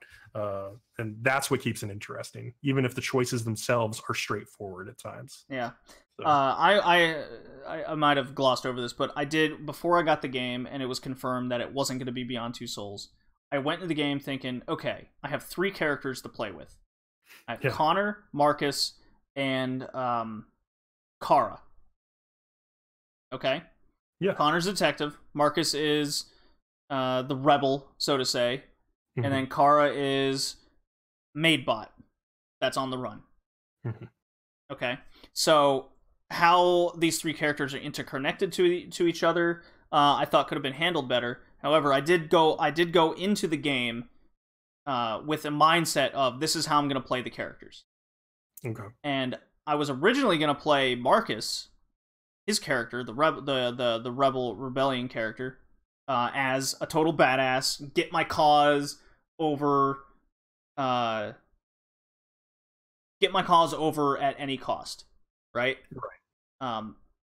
And what the game did well was, when it introduced Marcus to me and who his master was, use the word master there, taught him his values, right? So what the master and his values, that moment at the beginning of the game, when it was come time to decide what I'm going to do with Marcus, that impacted me as a gamer and the choice I was going to make going forward. So I completely changed my mind based on that opening sequence of events. Right, yeah. Which is fun. That's why I'm playing a game of choice, right? Mm-hmm. Now, I did stick with Connor because it was absolutely hilarious, where he was Murderbot. I will achieve my mission at all costs. And as the game went on, he went even more insane with it, and I really liked it. It actually affected his hardware and mindset in the game, and it was great. Like, there are certain sequences of events where you didn't experience at all. No. And there was an entire sections of the game I didn't experience because I went the other route. Yeah, totally. And it did affect events differently. Like, Connor and Kara basically never came in contact with each other. And that's a ballsy thing to do, because like usually AAA studios, they want you to see the game that they make. Like, they want you to see everything in the game. They don't want you to miss anything, because they spend a lot of time, a lot of money making those parts of the game. Yeah. But this game was confident enough to say, like, no, if you choose this path, this is what we're going to show you, because it makes sense for this path, and you will miss out on a huge chunk of what the other path could have looked like. Yeah. But they also know that they're living in a day and age when people can easily go back and replay it for themselves if they want, or they can watch like their favorite Twitch streamer play it his way or her way, or YouTuber watch it their video series on it and see how they played it. And I've been enjoying going back and doing that, watching a couple other people do their take on it. Though unfortunately, most people seem to be taking the pacifist path. I want to see some more like crazy playthroughs like what you did. Oh my god, playing Connor that way was so fun. So before we go into the negatives of the game, because there are certainly negatives, don't get me wrong, there's no way this game's a 9 out of 10 in my book. Not even close. No. There's surveys that come up in the main menu. God. And I did not take this survey. There's like 15 questions up there, like do you expect robots to become sentient at some, yes, no, maybe, or undecided, or what have you. There's one where it goes, there's one survey question, it's like, what was the most difficult decision to make in the game? And there was one of those options was one choice I had to make with Connor. I'm like, well, it's certainly not that one, because I immediately just went, yep, bang. Yeah. I really like what they did with the main menu and with the seemingly sentient robot. Like, saying certain things at certain times. Like I turned the game off for about a day because I played it on Thursday and Friday, or I'm sorry, Friday and like early morning Saturday, and then I just didn't play it for the rest of the weekend until Sunday afternoon. And when I popped it in Sunday afternoon, the girl on the main screen goes, "How was your weekend? Was it okay?" And then you have to answer a question, and she responds that way. And as you progress through the game, and I would, turn the PS4 off and turn it back on, based on the choices I was making with certain characters, she herself was changing based on that. So she was acting differently in the main menu. Yeah, it's really interesting. Yeah. I missed all of that since I played it in one sitting. It was really interesting to me to see that. Yeah, she's really cool. And then you make a choice with her at the end, much like what you do in the game. So that was really cool. Mm-hmm. So let's get into the negatives. Here's my first bit. Okay. My first big negative, which may be one of yours, is the QTEs. Like, I did not feel that the 6-axis controls worked very well a lot of the time. Like, just like the twisting and like the flicking up, flicking down with the controller. Like, that one was just frustrating to get to register at times. For the most part, the rest of the stuff, like the QTAs, like worked okay. Mm-hmm. But there was still some that I felt like I hit it and it just did not register me hitting it. So that got to be a bit frustrating. That's one of my biggest issues with the game. But how about you? What else? My biggest issue in the game was definitely the seemingly menial tasks you constantly had to do. Yeah. Such as washing dishes with Kara. That's so Heavy Rain, though. Like... Well, that was the beginning of Heavy Rain with, like, picking up the orange juice, and the motion controls and the move controller weren't working properly, and... that was, like, the most made fun of thing out of Heavy Rain was that house shit at the beginning. Right. And there was just constant instances flowing through this one with that. I was like, you took the worst part of Heavy Rain and almost emphasized it in DBH. Yeah, they did. Yeah. That drove me nuts. I saw a Jim Sterling interview. Half the game, it was less though. I saw Jim Sterling's impressions on it, and he was like losing his fucking mind over that. Yeah. I mean, I don't know. Like, I take that as part of the David Cage experience, I guess.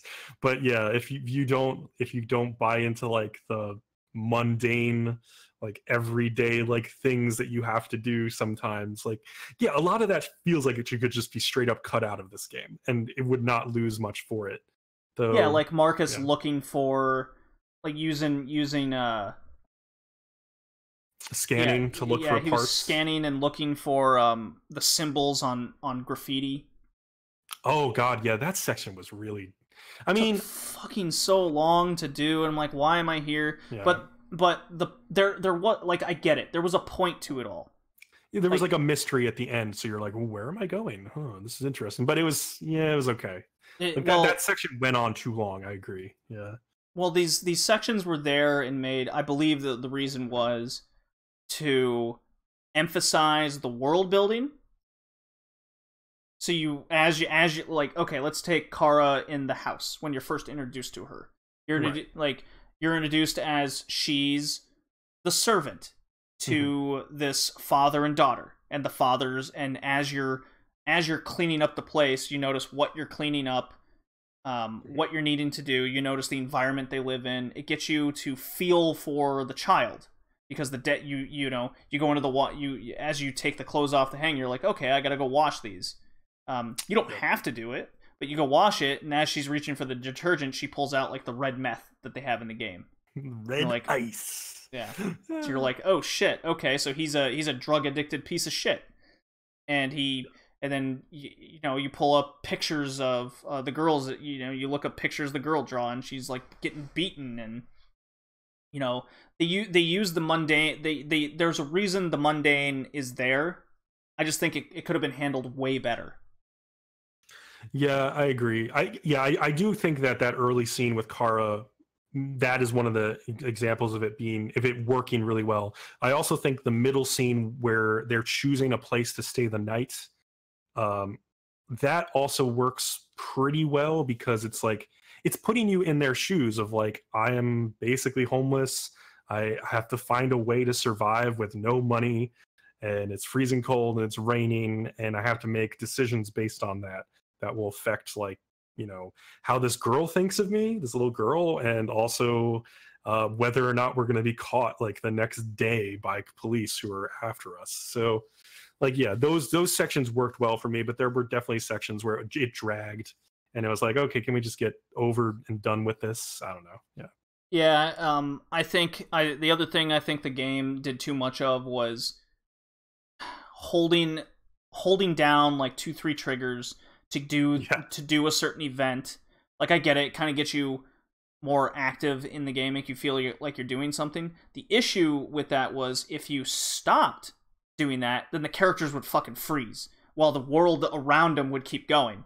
So right. I actually posted on Twitter a 20-second video of Connor sitting in the car because I was hoping something would happen, and none of these instances ever would branch out and do anything. So, like, Connor's a detective and he's working alongside a guy named Hank. He's he's an investigator, works for Detroit Police Department, and guy fallen from grace, etc., etc. And he tells Connor to stay in the car. So I'm like, okay, I'll just stay in the car and listen to the radio. Yeah.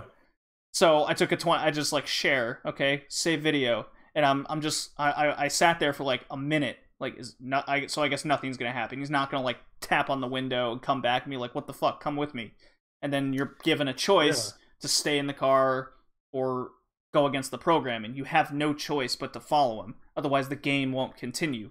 Meanwhile, Hank is standing out in the rain waiting for you to get out of the car even though he told you not to. There's a lot of contradicting moments like that. Yeah, and it's not consistent with things like that, because there is a scene earlier in the game where Kara's owner tells her, don't move, right? Yeah. And I think you can stand still there and not move, and that will lead to a different ending to that scene. But yeah, it's not consistent. Like, it felt with that Connor scene like you had to get out of that car. Like, it seemed like it to me, at least. Like, you had to get out of that car and follow him, or else you're just missing a huge part of the story. So I don't know. Yeah, I wish it would be more consistent like that, because if it's giving you that choice and it's like hinting that it's giving you that choice, like, it should be a real choice. Like, and for the most of this game, the choices did feel real and like they had consequences, but there were moments when it was like, oh, this is not really a real choice. This is not a legitimate choice. I have to just follow the storyline. Yeah, you have to do it, and that kind of takes away from the whole thing the game's built off of.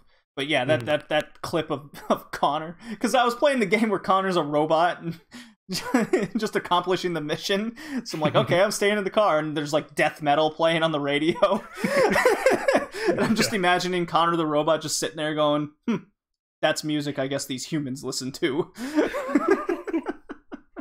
Yeah, man. Yeah, it was... and then there was plenty of... Yeah, there was plenty of instances where you'd be doing something, and if you wouldn't press the next button, then nothing would happen. The character would just freeze on screen in place. Yeah. Which is a little bit awkward for sure. Yeah, I think the most... It feels like you're on rails, basically. Yeah, but I think the most notable was definitely, and I've seen a lot of GIFs and whatnot on Twitter of Marcus picking up the old man from the bed, and then you just don't press the next button, and they just stand there. And don't move. Because you feel like if you let go of those buttons, like, you will drop this man who is paralyzed from the waist down. And I sure tried. Oh, God. Yeah. I was like, I'm gonna drop this guy. Maybe that'll have consequences later. Oh, you can't drop him. Never mind. Yeah. So the game got me because I was under the illusion that if I let go of those buttons, it would be like an irreversible mistake. But of course, I saw in other playthroughs, like, people just immediately let go to try to drop him, and you can't. So yeah, that's a little disappointing. I think those were missed opportunities in the game for sure. I get why a lot of these things are implemented into the game. That doesn't make it any different, though, for me saying it could have been handled way better in a lot of instances. So, at the end of the day, I think it's a great PlayStation exclusive. Yeah. For sure. Way better game than I thought it was going to be. Like, I don't remember the last time I was able to just play and beat in a weekend. It felt good. Mm-hmm. I was definitely engaged the whole time. It has a ton of replay value. like I said, I'm definitely going to replay it again, probably later this summer when games haven't come out for quite some time. And I just want to put it in and choose a different path. You know, maybe have Connor actually not be a murderous robot piece of shit. Maybe because of a certain twist that happens in the game, I will totally go about this one instance way different, which I totally will now. Because I was not a fan of that twist at all. Yeah, I mean, I thought it was all right. I mean, there's definitely certain parts of the end of the game that I would have liked to see play out differently now. Because I chose a very specific route that I felt was kind of almost extreme. Mm-hmm. So I kind of want to see like where the middle ground is, like how it really plays out with if you make certain choices with Connor. Yeah, right. There's lots of things to replay there. So easily the best game of May, I think. If Curse of the Moon was a bigger game, that would have been easily the best as well. So, any final thoughts, or shall I just hit the music and we get out of here? I'm hopeful that Detroit will become human one day. There you go. Do you think we'll ever have robots in the near future and they'll become sentient?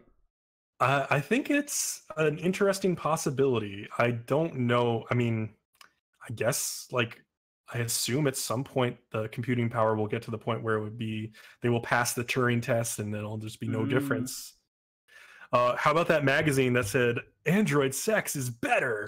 52% of men have said they had sex with androids and preferred it to sex with real women. I see you saw my Twitter post. I mean, I saw it in the game too. I was just laughing my butt off. I mean, it's just...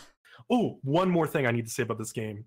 This game came from a European development studio, and all of the sports magazines use European lingo for sports stuff. So like when they're talking about baseball, they're like, the batsman came up to the plates. It's like, no, nobody in America calls a hitter or a batter a batsman. Not since like the 1950s, at least. The transfer window's approaching, even though it's baseball. Transfer window, that was it. In the football magazine, I was like, oh my god, the transfer window? No, it's the trade deadline, you morons. But everywhere else in the world, it's transfer window, yeah. Yeah, I know. So that's why I was laughing to myself. It's plenty of things like that for sure. I do have one more question, actually. Oh, okay. What was your favorite scene in the game that you had to play out? Oh man.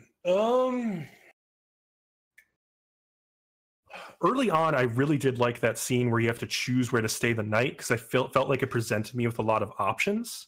Sure. My other favorite scenes are pretty late in the game, I guess, where I felt like things were coming together in a really interesting way. I also did like the scene where Marcus is sort of putting himself back together. Thought that was well done.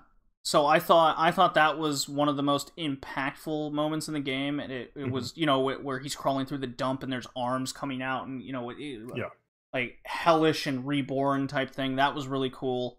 I think one of my favorite ones was probably in the Android strip club, I guess. The Android strip club. That was well done too. Yeah, I liked that scene. I liked how it all went down, and because of the way I was playing Connor, it made it even more fun. I can't believe what you did at the end of that scene, you bastard. But it's okay. I played it out the other way. It was nice. Well, all right. Do your last minute plugs, and then I'll send us out, man. All right, JD. Thank you for having me on. It was a pleasure. I don't get to talk about video games as much as I used to, so this is fun. As I said, I'm Bcom, or Brian, from the Nerdom and Other Nonsense anime podcast. You can find us on YouTube, iTunes, Google Play, and on Twitter at Nerdom and Other. You can also find me on Twitter personally at Bcom33. That's BCOM33. So if you want to hit me up. So anyway. Yeah. All right. Yeah, I'm definitely going to have to invite you back. This was great. Yeah, this has been the Red Leaf. We could have a post-E3 discussion. That would be fun. Oh, for sure. Yeah, Drew wants to bring on. Drew's got a guest in mind. If you're down, then yeah, basically you're more than welcome to come back and always plug your show. Your commercial is definitely playing in a lot of episodes these days, it seems. It is. Yeah, maybe I should make another commercial. Though I do really like that one. Yeah. So this is the Red Leaf Modern cast of the Red Leaf Retrocast edition. You can find the podcast iTunes. Go leave a review. You want to send an email with questions or topic ideas, the email is in the description of the episode below for sure. We're also on Google Play, Stitcher Smart Radio, TuneIn, slew of other things, and then a YouTube page where you can find all the past live streams, but I definitely recommend checking out the podcasting part with the updated and better quality audio. So yeah, episode 10, look forward to us next month for post E3. All right. Alrighty. Does it? Yay! Okay, Oh. so we're gonna put this Red Leaf Retrocast. I already have a folder for you. Alrighty. All right, save the project. Yeah, that was a fun episode to do for sure. That was fun. Yeah, Drew was like off the walls. That was Dude, fun. he was insane. I kind of enjoyed it though. I was just like laughing in the background as you were like trying to hold it together, and I was like, ah. I was losing my patience. I was like, Drew, chill. We got so much shit to talk about. We can't talk about Black Ops 4 for fucking an hour. Oh, Christ. It was 30 minutes on Black Ops 4. I was like, fuck, we gotta go on. I have like 4 more questions. I don't even want to ask him anymore. Oh man, that was good times. Yeah, like, how much Red Bull have you had? None, but I've had like 4 espresso shots. Like, okay, there you go. There's the answer I was looking for. Yep, it shows. I was like, yeah, I can tell. But yeah, I thought we had pretty good. I thought we had a really good conversation about Black Ops 4. Actually, that was fun. Yeah. I just kind of stayed out of it until we started rambling too much. Yeah. Because I used to be a huge Call of Duty fan. It sounds like Drew still is. He's oh my god, he is way into it. Yeah. It sounds like he's going to get Battlefield as well. Yeah, I mean, and I probably will, though he may have the right idea in renting it, because I also did play Battlefield 1 for like no more than like 2 weeks. Sure. So it might make sense to just like rent that game, honestly, but it depends. It depends if people I'm close to get into it and actually want to play the multiplayer, but I don't see that necessarily happening. I will definitely play through that single player, though, because last time I really enjoyed it. So got a new follower on Twitch today. Means probably a new listener to the podcast. Hype. Exporting. Wait, why is... Hold on.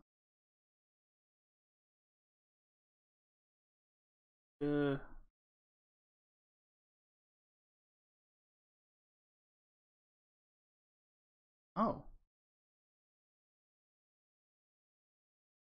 Okay. Interesting.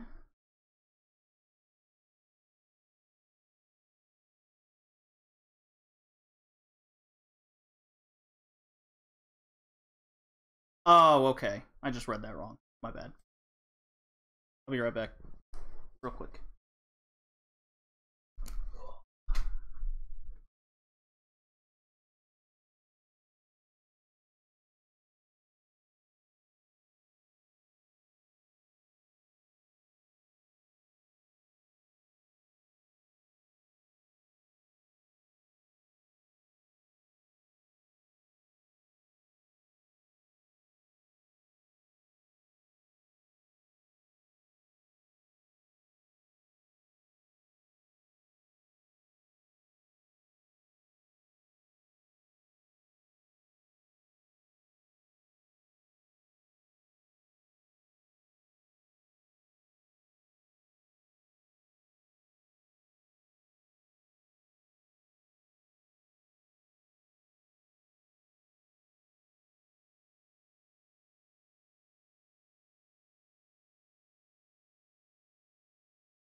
Oh, alrighty.